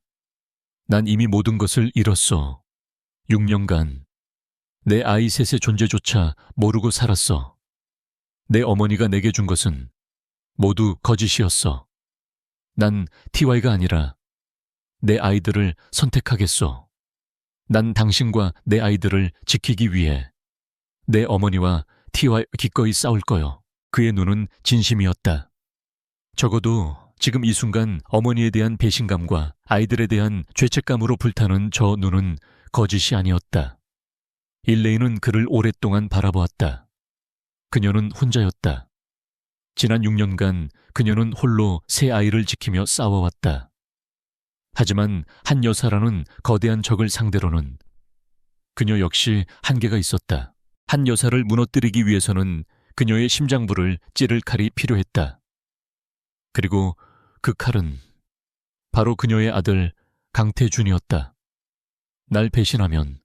날 배신하면 당신은 당신 어머니와 함께 지옥불에 떨어지게 될 거야. 내가 그렇게 만들 거니까. 압니다. 태준이 고개를 끄덕였다. 배신하지 않소. 아니, 이미 저지른 배신을 갚기 위해서라도. 이것은 신뢰로 맺어진 동맹이 아니었다. 이것은 공동의 적을 향한 각자의 절박함과 분노가 빚어낸 필연적인 연합이었다. 바닥에 주저앉아 떨고 있던 박선영이 그들의 대화를 공포에 질린 눈으로 바라보고 있었다. 우선 이 여자부터. 일레인이 박선영을 턱짓으로 가리켰다. 한 여사의 사람들이 이 여자를 찾기 전에 우리가 먼저 확보해야 해. 이 여자는 우리에게 남은 유일한 살아있는 증거니까. 태준은 즉시 김 실장에게 전화를 걸었다. 그의 목소리는 CEO의 그것으로 돌아와 있었다. 하지만 그 대상이 바뀌었을 뿐이었다. 김 실장, 지금 당장 강원도 555 약국으로 와. 윤 실장 라인보다, 아니, 이 세상 그 누구보다 빨리 와야 해. 최고 보안 등급으로 증인 한 명을 확보해야겠다. 그는 전화를 끊고 일레인을 바라보았다. 이제 계획을 세워야 하오. 당신은 TY의 위기를 막으러 왔지만 이젠 우리가 TY의 위기를 만들어야 하니까. 일레인의 머릿속은 이미 다음 단계를 그리고 있었다. 한 여사를 무너뜨릴 무기는 두 가지야. 하나는 6년 전의 진실. 그리고 또 하나는 내가 티우다이 데이터 유출을 조사하다 발견한 것. 그게 뭐요? 당신 어머니의 비자금 장부. 6년 전 그 죽은 의사와 박선영 간호사에게 흘러들어간 돈의 출처. 한 여사는 이번 데이터 유출 소동을 빌미로 그 기록을 완전히 삭제하려 했지. 하지만 실패했어. 내가 그 원본 파일을 확보했거든. 태준의 눈이 커졌다.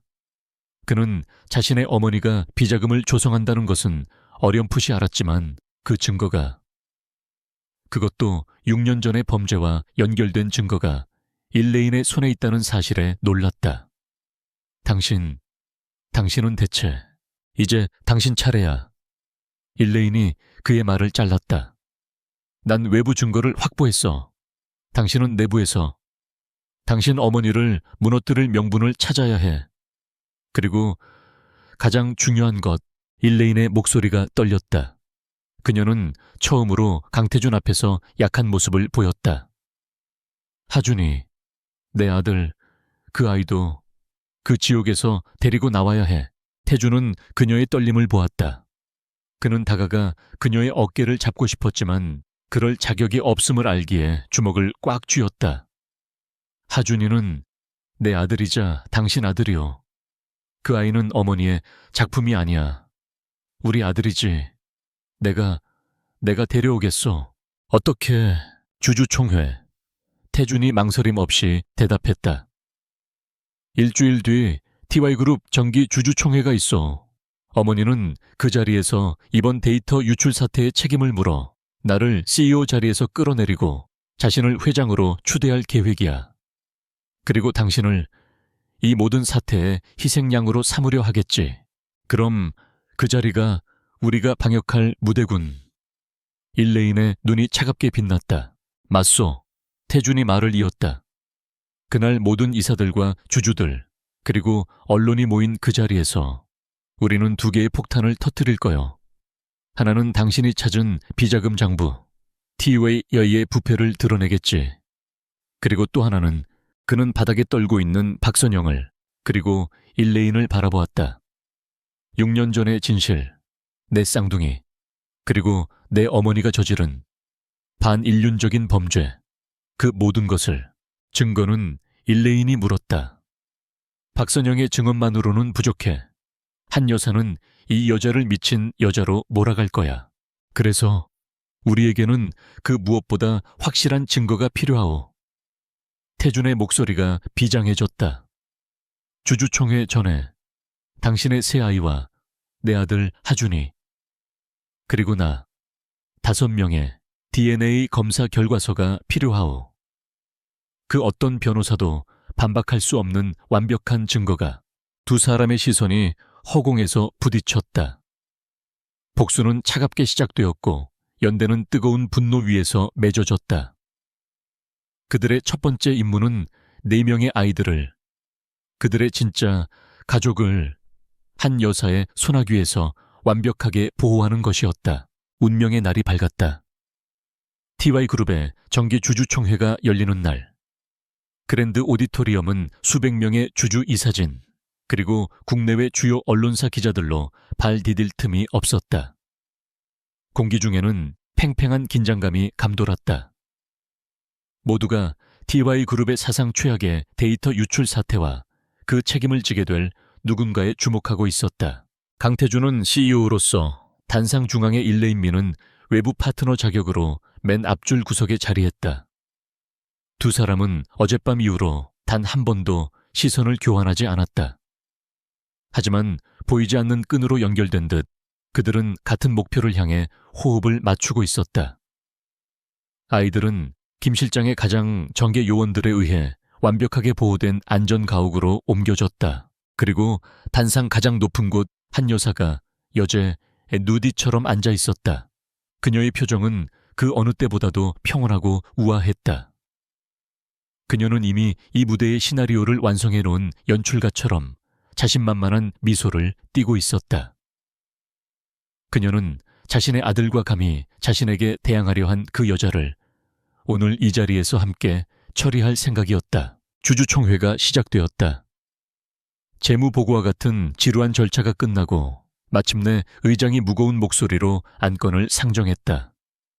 다음 안건은 현 TY그룹의 경영 위기를 초래한 데이터 유출 사태에 대한 책임 규명 및 후속 조치입니다. 모든 조명이 꺼지고 스포트라이트가 한 여사를 비추었다. 그녀가 천천히 일어섰다. 존경하는 주주 여러분, 그리고 티를 아껴주시는 모든 분께. 그녀의 목소리는 슬픔에 잠긴 듯 했지만 그 안에는 강한 힘이 실려 있었다. 어미로서 그리고 이 그룹의 창업주 가족으로서 저는 참담한 심정을 금할 수 없습니다. 그녀는 연기하고 있었다. 완벽한 비극의 주인공처럼. 이번 사태는 명백한 인재 아린사인입니다. 저는 제 아들 강태준 CEO를 믿었지만 그는 그룹의 위기 앞에서 무능했습니다. 그녀가 태준을 향해 비난의 화살을 돌렸다. 장래가 술렁였다. 하지만 더 큰 문제는 그녀의 목소리가 날카로워졌다. 강태준 CEO가 위기 수습을 위해 고용한 일레인 민 대표입니다. 그녀가 손가락으로 일레인을 가리켰다. 모든 시선이 일레인에게 쏠렸다. 그녀는 위기를 수습하기는커녕 오히려 TY와의 핵심 기밀을 외부로 빼돌리려 한 정황이 포착되었습니다. 한 여사가 준비한 증거가 스크린에 나타났다. 그것은 일레인의 팀이 TY 서버에 접속한 로그 기록이었다. 하지만 그것은 교묘하게 조작되어 마치 그녀가 비자금 장부를 훔치려 한 것처럼 보였다. 저 여자는 스파이였습니다. 제 아들은 저 여자의 미인계에 넘어가 회사를 위험에 빠뜨린 겁니다. 완벽한 시나리오였다. 아들의 무능함과 외부 스파이의 농간. 이 두 가지로 모든 책임을 돌리고 자신은 그룹을 구하기 위해 다시 전면에 나서는 구원자. 따라서 저는 이 자리에서 강태준 CEO의 해임과 일레인 민 대표에 대한 즉각적인 법적 조치를 주주 여러분께 정식으로 건의합니다. 장내는 아수라장이 되었다. 주주들의 고성과 기자들의 플래시가 터졌다. 강태준은 묵묵히 이 모든 비난을 받아내고 있었다. 한 여사는 승리를 확신한 듯 태준을 경멸 어린 시선으로 바라보았다. 이제 내려오너라 아들아. 네 자리는 거기가 아니었어. 그때였다. 기다리시죠. 강태준이 자리에서 일어났다. 그의 목소리는 낮았지만 소란스러운 장내를 순식간에 압도했다. 한 여사님의 열연 잘 들었습니다. 하지만 스파이의 변론도 들어보셔야 하지 않겠습니까? 태준은 일레인을 향해 손짓했다. 일레인 민 대표, 당신이 진짜 해커에 대해 브리핑할 차례요. 일레인은 천천히 일어섰다. 그녀는 수백 명의 적대적인 시선을 뚫고 단상으로 걸어나갔다. 그녀의 구두소리가 오디토리엄 전체에 울려 퍼졌다. 한 여사님께서 보여주신 자료는 절반의 진실입니다. 일레인이 자신의 태블릿을 스크린에 연결했다. 저는 TY4의 서버에 접속했습니다. 하지만 그것은 데이터를 유출하기 위함이 아니라 이미 시작된 삭제 시도를 막기 위해서였습니다. 삭제 시도 임원석에서 의문이 터져 나왔다. 그렇습니다. 이번 사태는 데이터 유출이 본질이 아닙니다. 그것은 증거 인멸을 위한 자작극이었습니다. 일레인의 스크린에 새로운 로그 파일이 나타났다.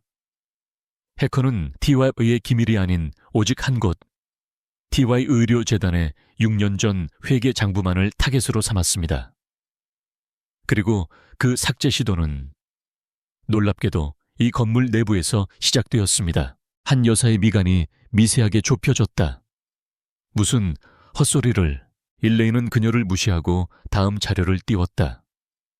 그리고 저는 그들이 삭제하려 했던 원본 파일을 복원했습니다. 스크린에 6년 전 강남 VIP 병원으로 흘러들어간 수십억 원의 비자금 내역이 나타났다. 돈의 흐름은 한 여사의 개인 재단으로 이어지고 있었다. 저것은 조작이야. 한 여사가 비명을 질렀다. 당장 저 여자를 끌어내. 조작이라고 하시는군요. 일레인이 차갑게 웃었다. 그렇다면 이 비자금의 흐름을 주도하고 이번 데이터 삭제를 시도한 내부 해커의 IP 주소가 한 여사님의 비서실장인 윤 실장의 개인 서버에서 나온 것은 어떻게 설명하시겠습니까? 모든 시선이 한 여사의 뒤에 서 있던 윤 실장에게 향했다. 그의 얼굴은 하얗게 질려 있었다. 장내는 물을 끼얹은 듯 조용해졌다. 주주들은 이제 기업 비리가 아닌 거대한 범죄의 현장을 목격하고 있음을 깨달았다.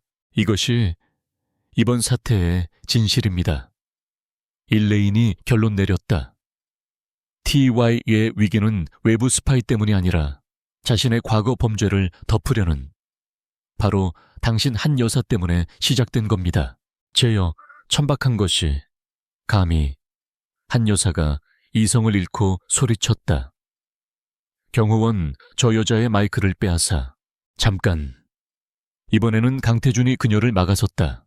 그는 일레인의 옆에 섰다. 어머니, 비자금 장부는 시작에 불과합니다. 어머니께서 그토록 지우고 싶어 하셨던 과거 범죄가 대체 무엇인지 제가 주주 여러분께 설명해 드려야겠군요. 태준은 일레인을 바라보았다. 그 시선은 민지수에게 향하는 한 남자의 시선이었다. 일레인 대표가 오늘 이 자리에서 기업 비리만을 폭로하러 온 것 같습니까? 아닙니다. 그녀는 피해자로서 이 자리에 섰습니다. 피해자 무슨 어머니. 태준의 목소리가 얼음처럼 차가워졌다. 6년 전 제 아이가 태어났던 그날 밤을 기억하십니까? 한 여사의 얼굴에서 핏기가 가셨다. 그녀는 본능적으로 위험을 감지했다. 한 여사께서는 그날 밤 제 아이가 단 하나라고 하셨죠. 그리고 그 어미는 아이를 버리고 도망쳤다고. 태준이 장내를 둘러보며 말했다. 모두 거짓말이었습니다. 강태준, 네가 지금 무슨 첫 번째 증거입니다. 태준이 스크린을 가리켰다. 화면에는 6년 전 그날 밤 자신들이 무슨 짓을 했는지 절규하며 고백하는 박선영 간호사의 법적 공증이 완료된 영상이 재생되기 시작했다. 내 쌍둥이. 그분은 내 쌍둥이를 낳았습니다. 하지만 한 여사님께서 후계자는 하나여야 한다며 나머지 셋을 처리하라고. 박선영의 절규가 오디토리엄에 울려 퍼졌다. 주주들은 경악을 금치 못했다. 처리하라는 말의 의미를 모르는 사람은 없었다. 이것은 횡령을 넘어선 살인교사였다. 기자들의 카메라 플래시가 미친 듯이 터졌다. 거짓말이야. 저건 다 거짓말이야. 한 여사가 발악했다. 저 간호사는 돈에 매수된 거야. 저 여자의 아이는 그날 하나였고. 그렇습니까, 어머니? 태준이 그녀의 말을 잘랐다. 그렇다면 이 마지막 증거는 어떻게 설명하시겠습니까? 스크린이 바뀌었다. 대한민국 최고 권위의 법의학 연구소에서 발행한 DNA 유전자 검사 결과 보고서였다. 친부 강태준, 친무 민지수, 일레인 민, 자녀 1 강하준 친자 관계 성립 99.9%, 자녀 2 민서준 친자 관계 성립 99.999%, 자녀 3 민혜준 친자 관계 성립 99.999%, 자녀 4 민혜은 친자 관계 성립 99.999%. 내 쌍둥이 모두 제 아이들이었습니다. 태준의 목소리는 분노로 떨렸다. 어머니, 당신은 당신의 후계자 계획을 위해 내 아이 셋을, 당신의 손주 셋을 죽이려 했습니다. 그리고 그들의 어머니인 민지수 씨를 덤프트럭으로 사고 처리하려 하셨죠. 모든 것이 폭로되었다. 한 여사는 숨을 헐떡이며 뒷걸음질 쳤다. 그녀가 평생 이룩한 성그녀의 제국이 무너져 내리는 소리였다. 그녀는 더 이상 우아한 여자가 아니라 자신의 핏줄을 죽이려 한 늙고 추악한 괴물일 뿐이었다. 아니야, 이건... 그 순간 오디토리엄의 모든 문이 동시에 열렸다. 들어온 것은 한 여사의 경호원들이 아니었다. 그들은 검찰청 특수부 검사들과 경찰들이었다. 한 여사님. 검사가 차가운 목소리로 말했다. 횡령 배임 살인교사 증거 인멸교사 혐의로 긴급 체포합니다. 윤 실장이 마지막 발악으로 한 여사를 감싸고 도망치려 했지만 그는 곧바로 제압당했다. 한 여사는 자신의 손에 채워지는 차가운 수갑을 망연자실하게 바라보았다. 그녀는 태준을 바라보았다. 네가 감히 네 어미를. 당신은 내 어머니가 아니오. 태준이 차갑게 돌아섰다. 한 여사는 기자들의 플래시 세례를 받으며 자신이 만든 무대의 주인공에서 가장 비참한 죄인으로 끌려나갔다. 이 거대하고 화려했던 주주총회는 한 제국의 몰락과 끔찍한 진실의 폭로 현장이 되었다. 모든 소란이 끝나고 텅 빈 오디토리엄. 태준은 무대 아래에 홀로 서 있는 일레인에게 다가갔다. 그녀는 자신의 복수가 끝났음에도 기뻐 보이지 않았다. 그저 6년간 짊어져 왔던 모든 무게를 내려놓은 듯 깊은 피로감에 젖어 있었다. 두 사람 사이에는 긴 침묵이 흘렀다. 모든 것이 폭풍처럼 지나간 그랜드 오디토리엄. 한 여사가 끌려나간 후 그 거대했던 공간은 텅 비어버린 짐승의 뼈대처럼 을씨년스러웠다. 승자도 패자도 없는 전쟁터. 강태준과 민지수는 그 무대의 양끝에 감히 서로에게 다가가지 못한 채 한동안 서 있었다. 수백 개의 카메라 플래시가 터졌던 그 자리는 이제 무거운 침묵만이 감돌았다. 먼저 침묵을 깬 것은 강태준이었다. 그의 목소리는 6년간 짊어져 왔던 오만함이 모두 빠져나간 듯 공허하고 지쳐 있었다. 이제 모든 것이 끝났군. 그는 단상 아래로 비틀거리며 내려왔다. 그는 더 이상 TY의 빛나는 CEO가 아니었다. 그는 그저 모든 것을 잃고 나서야 진실을 마주한 한 남자일 뿐이었다. 지수는 천천히 고개를 돌렸다. 그녀의 눈은 6년 전의 민지수도 6년간의 일레인 민도 아닌 그저 모든 것을 불태운 잿더미 속에서 살아남은 생존자의 눈이었다. 아니, 끝난 게 아니야. 그녀의 목소리는 여전히 차가웠지만 그 안에는 깊은 피로가 배어 있었다. 이제 시작이지. 우리 아이들의 인생은. 그 한마디가 두 사람 사이에 놓인 거대한 심연의 이름을 규정했다. 그들은 연인도 부부도 심지어 동지도 아니었다.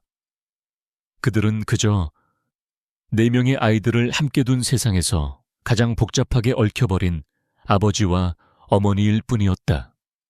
두 사람 사이에는 긴 침묵이 흘렀다. 그 침묵 속에서 그들은 앞으로 걸어가야 할 가시밭길의 지도를 그리고 있었다. 그날 이후 TY 게이트는 대한민국을 집어삼켰다. 한 여사의 반인륜적인 범죄와 TY 그룹의 천문학적인 비자금은 연일 헤드라인을 장식했다. TY의 주가는 폭락했고 그룹은 창사 이래 최대의 위기를 맞았다. 강태준은 그 폭풍의 한가운데에 섰다.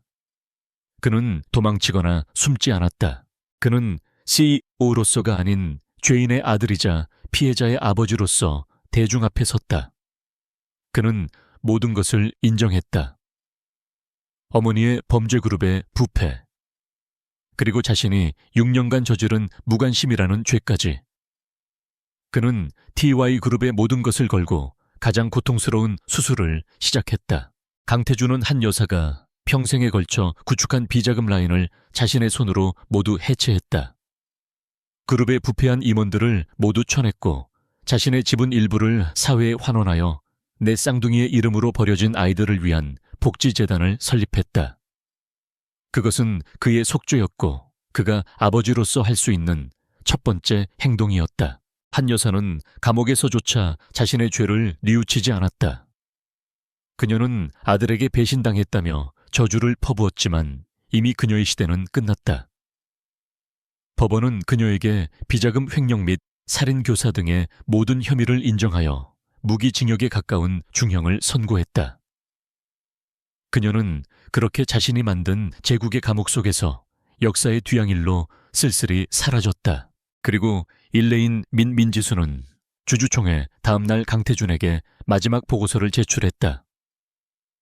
그것은 TY그룹 데이터 유출 사태에 대한 완벽한 최종 해결 보고서였다. 그녀는 한 여사가 벌인 자작극의 잔해를 모두 수습하고 TYO의 보안 시스템을 완벽하게 재구축했다. 그녀는 일레인 민으로서의 계약을 완벽하게 이행했다. 태주는 그녀의 사직서를, 아니 계약 만료 보고서를 말없이 받았다. 이게 당신이 원한 거요. 그가 물었다. 당신은 티와과우의 위기를 구했소.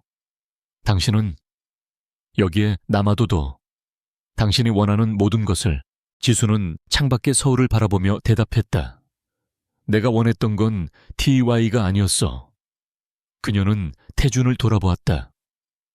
난 내 아이들의 6년을 훔쳐간 대가를 원했을 뿐이야. 그리고 이제 난 일레인 민이 아니라 민지수로 돌아가야 해. 내 아이들의 엄마로. 그녀는 떠났다. TY 타워를, 그리고 일레인 민이라는 갑옷을 벗어 던졌다. 그녀는 강태준이 마련해준 안전 가옥이 아닌 서울교회의 작은 집을 얻었다. 그리고 그곳에서 새아이 서준, 예준, 하은과 함께 6년 만에 처음으로 평범한 일상을 시작했다. 아이들은 처음으로 엄마가 일하러 가지 않는 아침을 맞이했다. 시간이 흘렀다. TY그룹의 폭풍이 어느 정도 잠잠해지고 계절이 두어 번 바뀌었을 무렵, 강태준은 모든 것을 정리하고 처음으로 아버지로서의 자격을 얻기 위해 지수의 집을 찾았다. 그의 손은 어색하게 떨리고 있었고 그의 뒤에는 자신과 똑같이 생긴 형제들을 만난다는 사실에 긴장한 하준이가 서 있었다. 지수가 문을 열어주었다. 그녀는 더 이상 화려한 슈트나 드레스 차림이 아니었다. 편안한 스웨터에 머리를 묶은 평범한 엄마, 민지수의 모습이었다. 그녀는 말없이 하준이와 태준을 안으로 들였다. 거실. 4명의 아이들이 역사적인 첫 만남을 가졌다. 6년간 유일한 후계자로 차갑고 외롭게 자라온 강하준. 그리고 6년간 버려진 아이들로 서로를 의지하며 씩씩하게 자라온 민서준, 민혜준, 민하은. 4명의 아이들은 마치 거울을 보는 듯한 서로의 얼굴에 아무 말도 하지 못하고 그저 바라보기만 했다. 어색한 침묵을 깬 것은 둘째 예준이었다. 예준이는 조용히 다가가 하준이의 손에 자신이 아끼던 공룡 모형을 쥐어주었다. 너도 이거 좋아해. 하준이는 태어나서 처음 받아보는 이유 없는 호의에 당황했다. 첫째 서준이가 하준이의 어깨를 툭 쳤다. 너 우리랑 똑같이 생겼다. 이름이 뭐야? 난 민서준이야. 쟤는 예준이고 쟤는 혜은이야. 우린 3남매야. 아니, 이제 4남매인가? 서준이의 해맑은 말에 하준이의 얼음 같던 표정에 금이 가기 시작했다. 막내 혜은이가 다가와 하준이의 손을 잡았다. 오빠 맞지? 우리 오빠야. 하준이는 자신과 똑같이 생긴 아이들이 자신을 형제라고 오빠라고 부르는 이 낯선 상황에 그만 눈물을 터뜨렸다. 6년간 펜트하우스에서 단 한 번도 울지 않았던, 그래서 우는 법조차 몰랐던 아이였다. 하준이의 울음에 새 아이는 당황했다. 하지만 곧 서준이가 하준이를 껴안았다. 왜 울어? 울지 마. 우리가 지켜줄게. 이제 우리 4명이잖아. 그 순간 6년 전에 갈라졌던 4개의 운명이 마침내 하나로 이어졌다. 지수와 태준은 그 모습을 문 밖에서 가만히 지켜보고 있었다. 태준의 눈에서도 뜨거운 것이 흘러내렸다. 그는 자신의 아이가 우는 모습을, 그리고 다른 아이들에게 위로받는 모습을 처음으로 보았다. 그는 지수에게 고개 숙여 속삭였다. 고맙소. 아이들을 이렇게 잘 키워줘서. 지수는 대답하지 않았다. 그녀는 그저 4명의 아이들이 서로의 상처를 보듬고 가족이 되어가는 그 기적 같은 풍경을 바라보고 있었다. 다시 1년이 흘렀다. 주말 오후에 한강공원. 4명의 아이들이 싱그러운 잔디밭 위를 미친 듯이 뛰어다녔다. 이젠 누가 하준이고 누가 서준인지 구분하기 힘들 정도로 네 아이는 완벽하게 하나가 되어 있었다. 아이들의 웃음소리가 공원에 가득 찼다. 조금 떨어진 벤치에 민지수와 강태준이 앉아 있었다. 두 사람 사이의 거리는 여전히 존재했지만 1년 전의 어색함이나 긴장감은 아니었다. 그것은 서로를 존중하는 파트너로서의 거리였다. 강태준은 TY그룹의 경영권을 전문 경영인에게 넘기고 자신은 재단 일에만 몰두하고 있었다. 서준이가 또 하준이 신발을 빼서 신었군. 태준이 웃으며 말했다. 그는 이제 완벽하게 내 아이를 구분할 수 있었다. 당신 닮아서 그래. 고집 센 거. 지수가 받아치며 웃었다. 6년 만에. 그녀가 그 앞에서 처음으로 보인 편안한 미소였다. 지수씨, 태준이 그녀를 바라보았다. 나는 아직 당신에게 용서받을 자격이 없다는 걸 알아요. 하지만 그는 아이들을 바라보았다. 아이들을 위해서, 그리고 나 자신을 위해서. 나는 평생을 당신과 아이들 곁에서 속죄하며 살고 싶소. 아버지로서 그리고 파트너로서. 그는 그녀에게 반지를 내밀지 않았다. 사랑을 고백하지도 않았다. 그것은 너무나도 쉽고 무책임한 일일 것이다. 대신 그는 앞으로 남은 평생을 함께 아이들을 키우며 그들의 행복을 지켜보자는 진심 어린 제안을 한 것이었다. 지수는 그의 손을 바라보지 않았다. 그녀는 저 멀리 뛰어노는 4명의 아이들을 바라보았다. 자신의 전부인 아이들, 그리고 그 아이들의 아버지인 저 남자. 그녀는 지난 6년간 복수를 꿈꿨고 지난 1년간 용서를 고민했다. 케오피나 사와요. 지수가 퉁명스럽게 말했다. 아이들, 곧 목마를 시간이야. 태준은 그녀의 말을 즉시 알아들었다. 그는 거절당하지 않았다. 그는 바보처럼 환하게 웃었다. 6년 전의 오만한 CEO는 상상도 할 수 없는 미소였다. 알겠소. 가장 달콤한 걸로 사오겠소. 그가 뛰어가기 시작했다. 지수는 뛰어가는 그의 뒷모습을, 그리고 자신을 향해 손을 흔드는 4명의 아이들을 바라보았다. 길고 길었던 폭풍우가 지나갔다. 상처는 여전히 깊었지만 그 상처 위에 4개의 태양이 눈부시게 떠올라 있었다. 지수는 아이들을 향해 마주 손을 흔들었다. 그것은 완벽한 용서도 뜨거운 사랑도 아니었지만 분명한 가족의 시작이었다.